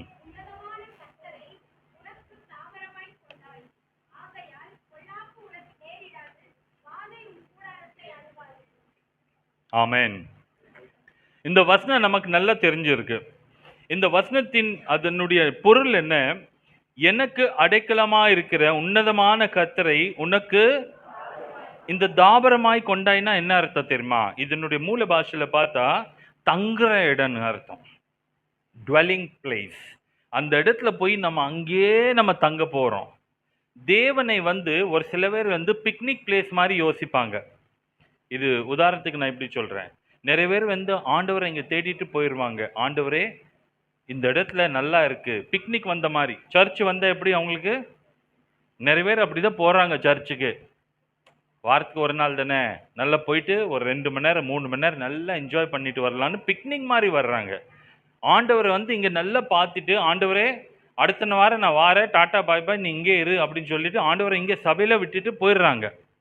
இருக்காங்க அப்படி நிறைய பேர். அவங்களுக்கும் தேவனுக்கு இந்த வாரம் முழுவதும் எந்த தொடர்பு கிடையாது. அடுத்த ஞாயிற்றுக்கிழமை வந்ததை தேவனை ஆராதிக்க வருவாங்க. இப்படிப்பட்ட நிறைய கிறிஸ்தவ குடும்பங்களே நான் பார்த்துருக்கேன். ஓகே, அப்போ நான் என்ன அர்த்தம்னா, அப்படிப்பட்ட ஜனங்களுக்கு அவங்க குடும்பத்துல சமாதானம் இருக்காது. யாருக்கு இருக்குன்னா, நீ என் தேவனை உனக்கு தாபரமாய் கொண்டாய் அப்படின்னா டுவெல்லிங் பிளேஸ். நீ தேவனோடு தங்கிக்கிட்டே இருக்கிற, நீ எப்போதும் தேவனோடு கூட இருக்கிற, நீ தேவன் கூட தான் இரவும் பகலும். அவர் என்னை முன்பாக நான் வைத்திருக்கிறேன். நான் தேவனை விட்டு நான் தூரமா போனதே இல்லை. அப்போனா இந்த 7 நாட்கள் தேவனோடு உங்களுடைய உறவு, உங்க வீட்டிலையும் தேவனுக்கு நீங்க கனம் கொடுத்தீங்கன்னா அப்பொழுது என்ன இருக்கோ? ஆகையால் பொல்லாப்பு உனக்கு நேரிடாது, வாதை உன் கூடாரத்தை. அப்படிப்பட்டவங்களுக்கு இது சொல்லி இருக்கு. அல்லேலூயா. வாதை உன் கூடாரத்தை அணுகாது. இதுக்கு நான் கம்பேர் பண்ணி பேசும்போது பழைய ஏற்பாடுல யூதர்கள் வந்து இஸ்ரேல் ஜனங்கள் எகிப்துல இருந்தாங்க. எத்தனை வருஷம் இருந்தாங்க? 400 வருஷம் இருந்தாங்க. கதை நமக்கு நல்லா தெரியும். கடைசியில மோசே மூலியமாக அவங்களுக்கு விடுதலை பண்ணி கானானுக்கு கூப்பிட்டு போறதுக்காக மோசே வந்தார். அந்த 10 வாதைகள் வந்தது. எந்த தேசத்துல? எகிப்துல 10 வாதை வந்தது. அந்த 10வது வாதை என்ன தெரியுமா? தலைப்பிள்ளை என்ன ஆகிரும்? சங்காரமா. கொஞ்சம் கவனமா இது கேளுங்க. கர்த்தர் வீடை எப்படி பாதுகாக்கிறார் அப்படின்னு சொல்லும்போது அவர் அன்னைக்கு கட்டளை கொடுத்தாரு. உங்க வீட்டுல வந்து வாசல்லையும் என்ன செய்யணும்? ரத்தத்தை, அந்த ஆட்டுக்குட்டியுடைய ரத்தத்தை நீங்கள் பூசினீங்கன்னா உங்க வீடு பாதுகாக்கப்படும். அல்லேலூயா. ஆனா அங்கே எகிப்துல பாத்தீங்கன்னா ஃபாரோனுடைய வீடோ, பெரிய பெரிய தலைவர்களுடைய வீடு, எல்லா வீடுகள்ல வந்து பயங்கர பாடி கார்டு வெளியே நின்றுட்டு இருந்தாங்க, செக்யூரிட்டி கார்டு எல்லாம் இருந்தாங்க. ஆனா அந்த வீட்டுல அந்த ரத்தம் பூசப்படல. ஆட்டுக்குட்டியுடைய ரத்தம் அங்க இல்லாதனால எல்லா வீடுகள்ல இருந்து என்ன ஆயிடுச்சு? மரணம் வந்தது. எல்லா வீட்டிலும் மரணம் வந்தது. ஆனா இங்கே இஸ்ரேலுடைய அந்த அந்த யூதருடைய குடும்பம் எப்படி இருந்துச்சு தெரியுமா? சின்ன சின்ன கூரை வீடுதான், பெரிய கான்கிரீட் வீடு எல்லாம் கிடையாது, சின்ன வீடுதான். வாசல் கூட எப்படி ஒரு ஒரு ஒரு கொஞ்சம் ஸ்ட்ராங்கா புஷ் பண்ண வாசல கீழே ஓப்பன் ஆயிரும். பெரிய பெரிய கதவு கிடையாது. ஆனா அந்த ஆட்டுக்குடைய ரத்தம் அங்க இருந்ததுனால பாதுகாக்கப்பட்டது. ஆட்டுக்குட்டியுடைய ரத்த பூசினாலே பாதுகாப்புனா இயேசுவின் ரத்தம் நம்ம வீட்டுக்குள்ள இருந்த எவ்வளவு பாதுகாப்பு. அதான் நான் பேசிட்டு இருக்கேன். நம்முடைய வீடுகள்ல இயேசுடைய ரத்தம் வந்து இருக்கும்போது எவ்வளவு பெரிய பாதுகாப்பு. அது டெய்லி வந்து நம்ம என்ன செய்யணும்? ஆண்டவரே உம்முடைய ரத்தத்தினால எங்க வீடை மூடி மறைத்து கொள்ளும். உங்களுடைய ரத்தத்தை நாங்கள் பூசுகிறோம். நீங்க டெய்லி காலையிலையும் நைட்லையும் உங்களுடைய குடும்ப ஜபத்துல உங்க வீடு ரத்த கோட்டைக்குள்ள நீங்க வச்சீங்கன்னா வாதை உன் கூடாரத்தை அணுகாது, பொல்லாப்புனக்கு நேரிடாது. கர்த்தர் உங்களுக்கு அந்த பலன் கொடுப்பார். அல்லேலூயா. கர்த்தருடைய வார்த்தையிலிருந்து வாசிக்கிறோம் பாருங்க. யோவான் 10:10 இன்னொன்னு வசனம் நமக்கு தெரிஞ்ச வசனம். திருடன் திருடவும் கொல்லவும் அழிக்கவும் வருகிறான் என்று. இன்னைக்கு பிசாசானவன் வகை தேடிக்கிட்டு தான் இருக்கான். எவனை தான் முழுங்கலாம், எவனை தான் அவனை அழிக்கணும் செய்யணும். இந்த பிசாஸ் என்ன பண்ற, குடும்பத்தை உடைக்கிறதுக்காக இன்னைக்கு பூமி எங்கும் இருக்க எல்லா குடும்பங்களை உடைச்சிட்டு தான் இருக்கான். இங்கிலாந்துல உடைக்கிறான், அமெரிக்கால உடைக்கிறான், சைனால உடைக்கிறான், ஜப்பான்ல உடைக்கிறான். எங்க அவானா ஸ்தாபனம் 140 தேசங்கள்ல இருக்கு. அவங்க டைரக்டர்ஸ் கிட்ட எல்லாம் பேசுவது அவங்க சொல்றாங்க, குடும்பங்கள் எவ்வளவு பாதிக்கப்படுது. அந்த குடும்பம் பாதிக்கப்படுறதுனால பிள்ளைங்க எவ்வளவு பாதிக்கப்படுறாங்க. ஏன்னா அவானாவுடைய ஊழியங்கள் பிள்ளைங்களுக்காக நம்ம பண்றோம். குடும்பமே இல்லைன்னா பிள்ளைங்க எவ்வளவு கஷ்டப்படுறாங்க இன்னைக்கு. அதெல்லாம் கேட்கும்போது நான் சொல்றேன், இந்தியால கூட இதுதான் நடக்குது. இந்தியால டிவோர்ஸ் கிடையாது. பிசாஸ் இங்க டிவோர்ஸ் அதிகமா செய்ய முடியல. காரணம் நம்முடைய கலாச்சாரம் டிவோர்ஸ் கொடுக்க மாட்டோம். அது ஒரு கலாச்சாரம், நல்ல கலாச்சாரம். இந்த இந்தியால 1% தான் டிவோர்ஸ் இப்போதைக்கு. ஆனா குடும்ப சண்டை எவ்வளவு தெரியுமா? 72% குடும்ப சண்டை இருக்கு. டொமெஸ்டிக் வயலன்ஸ் சொல்லுவாங்க. அது தமிழ்ல என்னன்னு தெரியல எனக்கு. அடிதடி, குடும்பத்துல அடிதடி, சண்டை போட்டுக்கிட்டே இருப்பாங்க. காலையில இருந்து நைட்டு வரைக்கும் சண்டை பண்ணிட்டே தான் இருக்காங்க. Domestic violence. இங்க எத்தனை குடும்பங்கள்ல சண்டை நடக்காது? சரி, பழைய எல்லாம் விட்டுறோம். இந்த ஒரு வாரமா பாஸ்டர் போன ஒரு வாரமா எங்க வீட்டுல சண்டையே நடக்கல. கை தூக்கி காமிங்க. ஒரு வாரமா சண்டை பண்ணவே இல்லை. ஸ்தோத்திரம் கர்த்தருக்கு. இந்த கரங்களுக்காக நான் தேவனுக்கு ஸ்தோத்திரம் பண்ணேன். மற்றவங்களுக்கு என்னுடைய கேட்டது புரிஞ்சிருச்சா? Domestic violence. ஏன்னா இந்த வார்த்தை இருக்கு, திருடன் திருடவும் கொல்லவும் அழிக்கவும் வருகிறான். பிசாசு இன்னைக்கு வீட்டுக்குள்ள புகுந்து இந்த 3 காரியம் பண்ணிட்டு இருக்கான். அன்பு எல்லாம் திருடிட்டான். நல்ல அன்பாத கல்யாணம் நடந்தது, அன்பாதான் இருந்தோம், சமாதானமா இருந்தோம். ஆனா பிசாசு வந்த உடனே அது அன்பு இல்லை, சமாதானம் இல்லை, எல்லாம் திருடி கொண்டு போயிட்டான். 2வது என்ன பண்றான்னா அடிக்கிறான். இப்போ அடி நடக்குது நிறைய வீடுகள்ல. பிசாஸ் உள்ள புகுந்துட்டா அடிதடிதான் பண்ணிட்டே இருப்பான். அவன் சமாதானமா விடவே மாட்டேங்கிறான். 3வது கொலை பண்ணிடுறான், டிவோர்ஸ் பண்ணிடுறான், இல்ல மர்டர் பண்ணிடுறான். எத்தனை வீடுகள்ல இன்னைக்கு மர்டர் நடக்குது தெரியுமா உங்களுக்கு? நான் சொல்றது முழு இந்தியாவுடைய கதை சொல்லிட்டே இருக்கேன், குடும்பத்தை குறிச்சு. ஏன்னா பிசாசு அங்கே போயிட்டு பெரிய குடும்பத்தை உடைச்சிட்டே இருக்கான். அந்த தேவன் என்ன தெரியுமா சொல்றார்? அதே யோவான் 10:10 அவர் சொல்லியிருக்கார், நானும் அவைகளுக்கு ஜீவன் உண்டாயிருக்கவும் அது பரிபூர்ணப்படம் நான் எதுக்கு வீட்டுக்குள்ள வந்திருக்கேன்னா, உங்க வீட்டுக்குள்ள ஆண்டவர் வந்த நோக்கம் என்ன தெரியுமா? உங்க வீடை பாதுகாக்கிறது அவர் வருகிறார். அல்லேலூயா. கானா ஒரு கல்யாணத்துல தான் இயேசு முதல் அற்புதம் செஞ்சார். இயேசுடைய முதல் ஊழியம் எங்கிருந்து ஆரம்பிக்கப்பட்டது? ஒரு வீட்டு, ஒரு குடும்பத்தை பாதுகாக்கிறதுக்கு அவர் வந்தார். அவர் நினைச்சிருந்தாருன்னா ஒரு செத்தவனை எழுப்பியிருக்கலாம், கொஞ்சம் ப்ரமோஷன் அதிகமாக கிடைச்சிருக்கும், பப்ளிசிட்டி அதிகமாக இருக்கும்ல. அவர் பப்ளிசிட்டிக்கு எல்லாம் வரவே இல்லை. அவர் குடும்பத்தை பாதுகாக்கணும். எப்படியாவது இந்த குடும்பம் கெட்டு போயிடக்கூடாது, கல்யாணம் நின்று போயிடக்கூடாது சொல்லி தான் அந்த இடத்துல ஒரு அற்புதம் செஞ்சு நடத்தினார். அல்லேலூயா. தேவன் விருப்பப்படுற ரொம்ப பெரிய தெரியுமா? குடும்பம் எப்படியாவது நல்லா இருக்கணும், குடும்பம் எப்படியாவது நல்லா வரணும். இயேசு அதுக்கு தான் வந்தார், குடும்பத்தை பாதுகாக்கிறதுக்காக. ஆனா பிசாசு குடும்பத்தை கெடுக்கிறதுக்கு ஏதேன் தோட்டத்திலேருந்தே வழி பண்ணிட்டே இருக்கான். எப்படியாவது ஏவாளை ஆதாம்லேருந்து பிரிக்கணும். ஆபிரகாம் சாராளுக்கு தேவன் பெரிய ஆசீர்வாதம் கொடுத்தார். சாராளை ஒதுக்கி விட்டு ஆகாரை நடுவில் கொண்டு வரதுக்கு முயற்சி பண்ண. ஈசாக்கும் ரெபேக்காவுடைய வாழ்க்கையில கூட கெடுக்கிறது முயற்சி பண்ண. யாக்கோபுடைய வாழ்க்கையில பண்றது எத்தனையோ, எல்லாருடைய குடும்பத்தை பிரிக்கிறதுக்காக என்னென்னமோ பண்ணிட்டு இருக்கு. இது வரைக்கும் அதுதான் நடந்துட்டு இருக்கு. அப்ப இந்த குடும்பத்தை பாதுகாக்கணும்னா இயேசுவின் ரத்தம் நம்ம குடும்பம் மேலே இருக்கணும். அல்லேலூயா. அந்த ரத்த கோட்டைக்குள்ளே நம்ம குடும்பத்தை வைத்து நாம் ஜெபிக்கும் போது ஒரு அற்புதமான காரியம் நமக்கு நடக்கும். தேவனின் வார்த்தையின்படி நம்முடைய குடும்பங்கள்ல ஒரு பாதுகாப்பு உண்டாவதாக. சிசிடிவி கேமரா வைக்கிறாங்க இன்னைக்கு, ஒரு சில வீடுகள் எல்லாம் சிசிடிவி வைக்கிறாங்க, நாயை வளர்க்குறாங்க, பாடி கார்டு எல்லாம் வைக்கிறாங்க, எல்லாம் வச்சு கூட பாதுகாப்பு இல்லை. தேவன் தான் நம்ம பாதுகாப்பு பண்ண முடியும். அல்லேலூயா. அதனால டெய்லி இரவும் பகலும் ஆண்டவருடைய சமூகத்துல, ஆண்டவரே உம்முடைய ரத்தம் எங்க வீட்டுக்குள்ள இருப்பதாக, உம்முடைய ரத்த கோட்டைக்குள்ள எங்களை வைத்துக் கொள்ளும். வெளியே போகும்போது வீட்டுக்குள்ள வரும்போது எப்போதுமே இந்த ரத்த கோட்டைக்குள்ள நம்ம மூடி மறைக்கணும். அல்லேலூயா. அதே போல வாலிபர்களுக்கா விசேஷமா சொல்றேன், கொஞ்சம் கவனமா கேளுங்க. யோபும் நல்லதான் ஜெபம் பண்ணிட்டு இருந்தார். யோபுடைய குடும்பத்தை குறித்து நமக்கு நல்லா தெரியும். யோபுடைய குடும்பம் பாருங்க, அவ்வளவு நீதிமான், தேவ பக்தி உள்ள மனிதன். தேவனே சாட்சி கொடுக்கிறார், யோபை போல உத்தமன் யாருமே கிடையாது. ஏன்னா அவ்வளவு நல்ல ஜெபிக்கிற ஒரு தகப்பன் தான். அந்த 10 பிள்ளைங்கள் மேல யாரும் ஜெபிக்கிற பிள்ளைங்க கிடையாது. தெரியுமா? இங்க இருக்க வாலிபர் கொஞ்சம் யோசிங்க. உங்க அம்மா அப்பா எவ்வளவு ஜெபம் பண்றாங்க, ரொம்ப நல்லது. நீங்க ஜெபம் பண்றீங்களான்னு இந்த ஒரு வார்த்தையில இருந்து பேச. பிசாஸ் தேடிக்கிட்டே இருந்த வகை. யோபே தொட முடியல, யோபுடைய மனைவியும் தொட முடியல. ஆனா யோபுடைய ஜெபம் அப்படி ப்ரொடெக்ஷன் பண்ணிருச்சு. ஆனா பிள்ளைங்க இப்ப வாலிபர் ஆயிட்டாங்க, பார்ட்டி பண்ணிட்டு இருக்காங்க. பெரியவன் வீட்டுல பார்ட்டி, சின்னவன் வீட்டுல பார்ட்டி, சின்ன தங்கச்சி வீட்டுல பார்ட்டி, இங்க பார்ட்டி அங்க பார்ட்டி, வெறும் பார்ட்டியே பண்ணிட்டு இருந்து ஜெபிக்காமல் என்ன ஆயிடுச்சு, ஒரே நாள்ல பிசாசு என்ன பண்ணிட்டான், 10 பிள்ளைங்களை அழிச்சிட்டான். வாலிபர்கள் கொஞ்சம் கவனமா, நீங்க ஜெபிக்கிறீங்களான்னு கேள்வி. இப்போ உங்க ஜெபம் ரொம்ப முக்கியம். உங்களுக்காக ஜெபிங்க, உங்க பெற்றோருக்காக ஜெபிங்க, உங்களுடைய வாழ்க்கைக்காக நீங்க ஜெபிக்கணும். ஹல்லேலூயா. அதனால வாலிபர் கூட்டத்தை மிஸ் பண்ணவே கூடாது. உங்களுக்காக அது வச்சிருக்கு.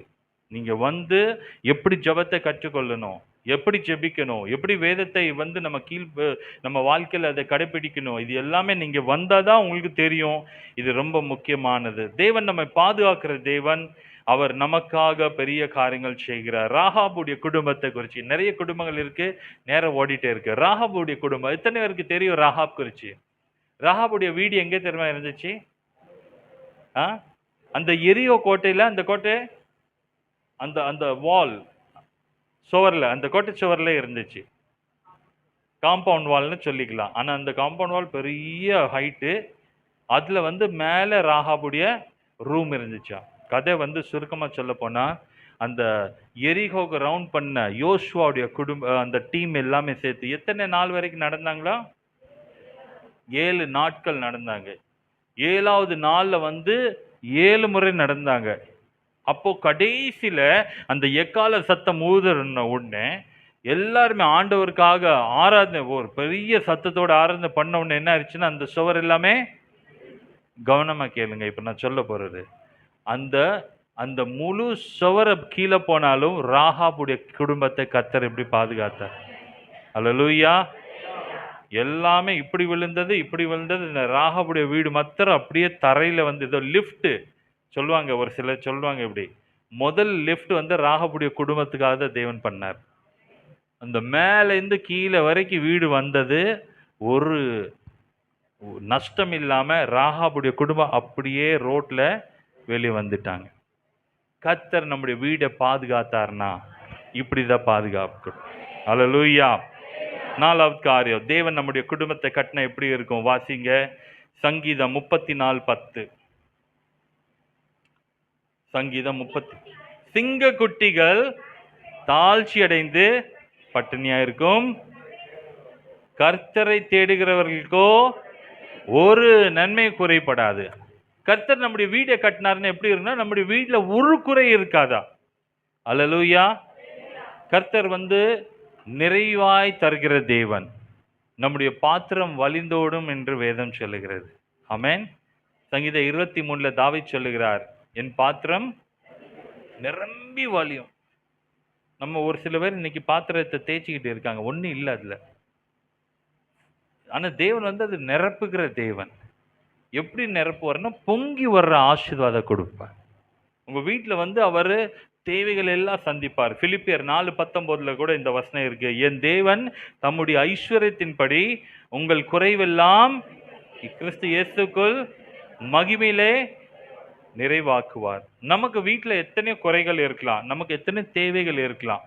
பார்த்து சொன்ன ஒரு வார்த்தை, கடன் பிரச்சனையோடு நிறைய பேர் இருக்காங்க. இங்க எத்தனை பேருக்கு அந்த கடன் பிரச்சனை இல்லை? கை தூக்குங்க. எனக்கு கடன் பிரச்சனை இல்லை. ஸ்தோத்திரம்.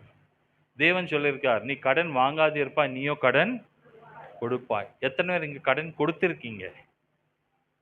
கொடுத்திருக்கீங்களா? இது நெக்ஸ்ட் லெவலுடைய ஆசீர்வாதம். உங்களுக்கு எவ்வளோ ஆசீர்வாதம் பொங்கி வரும். உங்ககிட்ட அவ்வளோ இருக்கு.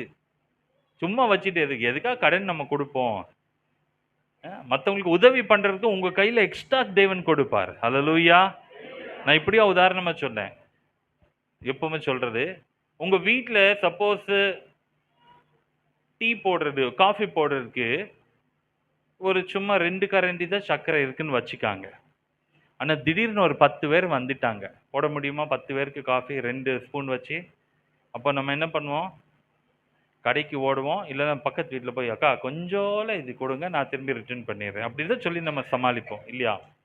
ஆனால் இதே இது யாராவது வந்து உங்ககிட்ட வந்து எங்களுக்கு ஒரு கப்பு சர்க்கரை கொடுங்க சொல்லும்போது நம்மளால கொடுக்க முடியாது. காரணம் நமக்கு இங்கே கம்மியாக இருக்கு. ஆனால் அதே இது உங்ககிட்ட ஒரு பெரிய பை நிறைந்து ஒரு 50 கிலோ சர்க்கரை உங்கள் வீட்டில் இருந்தால் என்ன பண்ணுவீங்க? யாராவது கேட்டாங்கன்னா அந்த கஞ்சக்காரங்க அதுவும் கொடுக்க மாட்டாங்க. அது அவங்கள விட்டுருவோம். நம்ம அப்படி இல்லை. இப்போ ஒரு வீட்டில் அவ்வளோ இருக்கு, 50 கிலோ வச்சிருக்கோம். ஆனால் ஒரு இது ஒரு ஒரு ஒரு சின்ன கப்பு கேட்டால் நீங்கள் என்ன, பரவாயில்ல நீங்கள் 1 கிலோ கூட கொண்டு போங்க, இதை கொடுக்க வேண்டாம், நீங்கள் வச்சுக்காங்க. இது எப்போ தெரியுமா வரும்? நமக்கு நிறைவாக இருந்தால் தான் கொடுக்கறதுக்கு அது வரும். ஹல்லேலூயா. தேவன் சொல்லுகிறார், கர்த்தர் உங்களுடைய எல்லா குறைகளை நிறைவாக்கி நிறைவாக தருகிற தேவன். தேவன் உங்க வீடை கட்டினார்னா அந்த வீட்டில் நிறைவு இருக்கும். ஹல்லேலூயா. தேவன் எப்போதுமே கொடுக்கிற தேவன். எவ்வளோ கொடுப்பாருன்னா, ஏலியாவுடைய நாட்கள்ல உங்களுக்கு நல்லா தெரியும், பஞ்ச காலம். ஏலியா ஒரு வீட்டுக்கு அனுப்புனார். எந்த வீடு அது? சாரிபாத்ல ஒரு விதவியோட வீடு. அந்த விதவி கூட ரொம்ப ஏழை, கஷ்டம். எவ்வளோ கஷ்டம் தெரியுமா? கடைசி கொஞ்சோல எண்ணெய் இருக்கு, கொஞ்சோல மாவு இருக்கு, அவ்வளவுதான். குழம்பு கூட கிடையாது அன்னைக்கு. அப்போ தேவன் அந்த வீட்டுக்கு அனுப்பி வச்சுட்டாரு. ஏன்? தேவன் நினைச்சாருன்னா ஏலியாவுக்கு ஒரு நல்ல பெரிய வீடு அனுப்பியிருக்கலாம்ல. இல்ல, இது ஏலியாக்காக கொடுக்கல தேவன். அந்த விதவியுடைய வீடு ஆசீர்வதிக்கப்படும். அல்லேலூயா. ஏலியாவை ஆசீர்வதிக்கணும்னு நினைச்சா ஒரு பெரிய ஏதோ ஐஸ்வர்யான் ராஜா வீட்டில் கூட எங்கேயாவது அனுப்பியிருக்கலாம். ஆனால் தேவன் அந்த அந்த சகோதரியுடைய கண்ணீரை அவர் பார்த்தார். அவங்க வீடை பார்த்தார். இந்த வீட்டில் எவ்வளோ கஷ்டம் இருக்கு. ஊழியக்காரன் உங்க குடும்பத்தில் வந்தால் உங்க குடும்பத்துக்கு தான் ஆசீர்வாதம். அல்லேலூயா. அப்போ ஏலியா சொன்னாரு, நீ ஃபர்ஸ்ட் எனக்கு செஞ்சு கொண்டு வான்னு சொல்லிட்டாரு. கீழ்ப்படிஞ்சாங்க. அந்த வார்த்தைக்கு கீழ்ப்படிஞ்சு பாருங்க. ஊழியக்காரர் சொன்ன அந்த வார்த்தைக்கு கீழ்ப்படிஞ்சனால என்ன ஆயிடுச்சு தெரியுமா? பைபிள்ல அது எழுதியிருக்கு, பஞ்சகாலம் முடிகிற வரைக்கும் அவங்க வீட்டில் எண்ணெயும் குறையல, மாவும் குறையல. டெய்லி பரோட்டா தான். நல்ல பரோட்டா போடுறது கொஞ்சம் அதிகம் தான் எண்ணெய் வேணும் இல்லையா? நாங்களும் 10 நாளில் நானும் பரோட்டா தான் என்ஜாய் பண்ணுறேன். ஏன்னா இங்கே தான் நல்ல பரோட்டா கிடைக்கும். அல்லேலூயா. நல்லா அவங்க பஞ்சகால போகிற வரைக்கும் நல்ல பூரி பூரியாக செஞ்சு சாப்பிட்டுருப்பாங்க. ஏன்னா எண்ணெய் கொட்டிக்கிட்டே இருக்கு, வந்துக்கிட்டே தான் இருக்கு, எண்ணெய் குறையவே இல்லையா? ஆண்டவர் கொடுத்தானே இப்படி நிறைவான ஆசீர்வாதம் கொடுக்கிறது. அல்லேலூயா. நீங்கள் கொஞ்சத்துல உண்மையா இருந்து பாருங்க. ஆண்டவருடைய வார்த்தை கீழ்ப்படிஞ்சு பாருங்க. உங்க வீட்டுல வந்து குடும்ப ஜெபம் செஞ்சு பாருங்க. ஆண்டவருக்காக உங்க குடும்பத்தை நீங்க பாத்திரவான்களா மாறிட்டா தேவனே இது எல்லா அற்புதம் செய்வார். கடைசியாக சொல்லி நான் முடிக்கிறேன். தேவன் நம்முடைய வீடை கட்டினார்னா எப்படி இருக்கும் தெரியுமா? அந்த வீட்டில் ஒரு அற்புதமான காரியங்கள் இருக்கும். வாசிப்போம். சங்கீதம் 112 1 3 வரைக்கும் வசனங்களை வாசிப்போம். சங்கீதம் 112 1 3. கர்த்தருக்கு பயந்து அவருடைய கட்டளைகளில் மிகவும் பிரியமாயிருக்கிற மனுஷன் பாக்கியவான். அவன் சந்ததி பூமியில் பலத்திற்கும் செம்மையானவர்களின் வம்சம் ஆசீர்வதிக்கப்படும். பாருங்க, அவங்க வீட்டில் என்ன இருக்குமா? ஆஸ்தியும் ஐஸ்வர்யமும் அவன் வீட்டில் இருக்கும். அவனுடைய நீதி என்றென்றைக்கும் நிற்கும். இந்த 5வது காரியம் என்ன தெரியுமா? கர்த்தரை உங்க வீட்டை கட்டுறதுக்கு நீங்கள் அனுமதிச்சால், கர்த்தருக்கு நீங்க உங்க வீடை ஒப்பு கொடுத்து, ஆண்டவரே எங்க வீடை கட்டும் ஐயா அப்படின்னு சொல்லி டெய்லி நீங்க ஆண்டோட சமூகத்துல வரும்போது இந்த 5வது காரியம் அவர் செய்வார். அவர் உங்க குடும்பத்தை செழிக்க பண்ணுவார். இந்த செழிப்பு பண்ணுவார். என்ன சொல்லுதுன்னா, ஆஸ்தியும் ஐஸ்வர்யம் அவனுடைய வீட்டில் கண்டிப்பா இருக்கும். இது எப்போனா 5வது காரியம். ஃபர்ஸ்ட் 1லேருந்து நீங்க ஆரம்பிக்கணும். என்ன KG1, KG2 இது எல்லாம் முடிச்சிட்டு தான் 5வது கிளாஸ்க்கு வர முடியும் இல்லையா? இப்போ நம்ம ஆரம்பத்திலேருந்து நம்ம பேசிட்டு வர்றேன். ஆண்டவருக்கு சமூகத்தில் நீங்கள் உண்மையாக உங்கள் குடும்பத்தை ஒப்பு கொடுத்து டெய்லி உங்களுடைய ஜெபத்தில் நீங்கள் இருக்கும்போது படிப்படியாக first point, second point, third point, fourth point, இது 5வது பாயிண்ட்டு உங்கள் வீட்டில் வந்து ஐஸ்வர்யம் பொங்கி இருக்கும். ஹல்லேலூயா. தேவன் வந்து கொடுக்கிற தேவன். அவரால் கூடாத காரியம் ஒண்ணுமே இல்லை. அவர் தான் ஆசைப்படுகிறார். நீ வந்து எல்லாத்துக்கும் நீ ஆசீர்வாதமா இருப்பாய். உன் மூலியமா சகல ஜனங்கள் ஆசீர்வாதமா இருப்பார்கள். ஹல்லேலூயா. அது எப்போ வரும்னா நம்ம குடும்பத்துல இருந்து அநேகருக்கு நம்ம கொடுக்க ஆரம்பிச்சிடும். நம்ம வந்து மற்றவங்களுக்கு ஒரு ஆசீர்வாதமான பாத்திரமாக கர்த்தர் நம்மை பயன்படுத்துவார். நிறைய வசனங்கள் இருக்கு. இன்னொரு வசனத்தை வாசிச்சு நம்ம ஜெபிப்போம். நீதிமொழிகள் 3:33. துன்மார்க்கருடைய வீட்டில் கர்த்தரின் சாபம் இருக்கிறது, ஆனா நீதிமான்களுடைய வாசஸ்தலத்தையோ அவர் ஆசீர்வதிக்கிறார். வீடை குறித்து ரொம்ப கர்த்தர் கவனமா பார்ப்பார். சர்ச்சில் நம்ம நல்லா தான் இருக்கோம், ஆனா தேவன் வீடை செக் பண்றார். துன்மார்க்கனுடைய வீடா நீதிமானுடைய வீடா? ரெண்டு விதமான வீடுகள் இருக்கு. நிறைய நேரங்களில் நம்ம சபையில நல்லா தான் இருக்கும். நான் மறுபடியும் இது சொல்லிட்டு முடிக்க போறேன். வீடு எப்படி இருக்கு? நம்ம வீட்டில் பாஸ்டர் ஐயா கூட வரும்போது சில பேர் டக்குன்னு அப்படியே பாஸ்டர் வர போறாங்க, கொஞ்சம் அமைதியா இருங்க, சண்டை அப்புறமா பண்ணிக்கலாம்னு அப்படியே நல்ல பிள்ளைய மாதிரி நடிக்கிற நிறைய விசுவாசிகள் கூட இருக்காங்க. அப்படி அவங்க நடிக்கிறது பார்த்தா நடிகரே தோத்து போயிடுவாங்க. பாஸ்டர் வாங்க, இப்போதான் நான் உட்காந்து ஜோம் பண்ணிட்டு இருக்கேன். இப்போதைக்கு பயங்கர சண்டை நடந்திருக்கும், வாக்குவாதம் நடந்திருக்கும், ஆனால் பாஸ்டர் முன்னாடி நடிச்சிருவாங்க. பாஸ்டர் பரவாயில்ல, இவ்வளோ நல்ல ஜெபிக்கிற நல்ல விசுவாசிகள் சொல்லி அவங்களும் சந்தோஷமாக தான் இருக்கும். ஆனால் பரலோகத்திலேருந்து தேவன் நம்மை பார்த்துக்கிட்டு தான் இருக்கார். உண்மை பேசுகிறோமா? உண்மையாக வாழ்கிறோமா? அந்த வீடு பாத்திரவான்களா இருந்தால் இந்த 5 ஆசீர்வாதம் கொடுக்கறதுக்கு ஆண்டவர் வார்த்தையில எழுதி வச்சிட்டார். ஹல்லேலூயா. அவர் கொடுக்கறதுக்கு ரெடியா இருக்கார். நீங்க பாத்திரவான்களா மாறுவீங்களா? கேள்வி அதுதான். எத்தனை பேர் இன்னைக்கு ஒப்பு கொடுக்க போறீங்க? ஆண்டவரே, இனிமே வீட்டிலையும் நாங்க நல்ல பிள்ளைங்களா இருப்போம், வீட்லயும் நல்ல கணவனா நான் இருப்பேன், வீட்லயும் நல்ல மனைவியா இருப்பேன். இங்க நல்ல விசுவாசிகள் தான், அது குறித்து நான் பிரசங்கமே பண்ணல, நீங்க எல்லாம் நல்ல விசுவாசி. ஆனா வீட்டில் எப்படி இருக்கீங்க? இதுதான் கேள்வி. சர்ச்சில் அந்நிய பாஷை பேசிட்டு வீட்டில் அந்நியமான பாஷை பேசாதீங்க. சர்ச்சில் வந்து தேவனை ஆராதிக்கிறது போல தேவனுடைய ரூபத்தில் உருவாக்கப்பட்ட உங்கள் கணவனையும் உங்கள் மனைவியும் கனம் பண்ணுங்க. ஹல்லேலூயா. ஒப்பு கொடுப்போமா? ஆண்டவர் சமத்தில் ஜெபிப்போம். அன்பின் ஆண்டவரே, நாங்கள் உம்மை துதிக்கிறோம். ஆமாம் ஆண்டவரே, குடும்பத்தை உருவாக்கின தேவன், இது எங்களுக்கு அறியாததும் எங்களுக்கு எட்டாததுமான பெரிய விஷயங்கள் தான். ஆனால் இன்னைக்கு நாங்கள் கேட்டது போல குடும்பம் என்றாலே ஒரு குட்டி பரலோகம். இந்த குட்டி பரலோகத்தை நீதான் ஆண்டவரை கட்டி பாதுகாக்க முடியும் அப்பா. நாங்கள் ஜெபிக்கிறோம் ஆண்டவரே, எங்க குடும்பத்தை நீர்தாமே ஆண்டவரே நாங்கள் பாத்திரவான்களாய் மாறுறதுக்கு எங்களுக்கு உதவி செய்யும். நல்ல கணவன், நல்ல மனைவியாக, நல்ல பிள்ளைகளும் நல்ல பெற்றோராய் இருக்க எங்க குடும்பத்தை கர்த்தாவே நீ உருவாக்கும் ஆண்டவரே.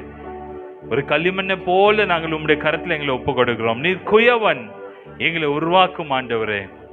எங்க குடும்பத்தை கர்த்தாவே நீர்தாமே தாங்கி நடத்தணும், பாதுகாத்து கொள்ளும் ஆண்டவரே.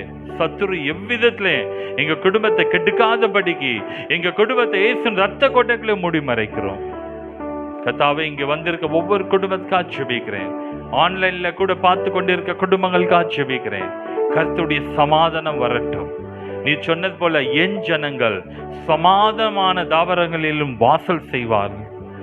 உம்முடைய சமாதானம் உங்க குடும்பத்தில் இருப்பதாக, செழிப்பு உங்க குடும்பத்தில் இருப்பதாக. அந்த குடும்பம் ஆண்டவரே உமக்காக பிரகாசிக்க கர்த்தர் உதவி செய்யும். மகிமையான உம்முடைய கரத்தில் ஒப்பு கொடுக்கிறோம் ஆண்டவரே. இந்த குடும்பத்தின் எல்லா தேவைகளை கர்த்தர் சந்தியும். இங்க இருக்க வாலிபர்களுக்காக விசேஷமா ஜெபிக்கிறேன். கல்யாண வயதுல ஆண்டவரே அங்க வர்ற முன்னே அதுக்காக ஆயத்தமா இருக்க கூட அவங்களுக்கு கிருபை தாரும். எல்லா மகிமை உமக்கு செலுத்துகிறோம். தொடர்ந்து சபை ஆசீர்வதியும். இயேசு நாமத்தில் ஜெபிக்கிறோம் எங்கள் ஜீவன்ல நல்ல பிதாவே, ஆமென். நாம் எல்லாரும் ஒருமித்து சொல்லுவோம். என் ஆத்துமாவே கர்த்தரை ஸ்தோத்திரி, முழுமே பரிசுத்த நாமத்தை ஸ்தோத்திரி. என் ஆத்துமாவே கர்த்தரை ஸ்தோத்திரி, அவர் செய்து வரும் சகல உபகாரங்களையும் மறவாதி. சொல்லுங்க, அவர் செய்து வரும் சகல உபகாரங்களையும் மறவாதி. நம்முடைய ஆண்டவராகிய இயேசுவின் கிருபையும் பிதாவாகிய தேவனுடைய அன்பும் பரிசுத்த ஆவியானவருடைய அந்யோன்ய ஐக்கியமும் சமாதானமும் கர்த்தருடைய வருகை பரியந்த அனைவரோடும் இருப்பதாக. அல்லேலூயா, அல்லேலூயா, அல்லேலூயா. கர்த்தர் உங்கள் யாவரையும் ஆசீர்வதிப்பாராக. Praise the Lord, praise the Lord.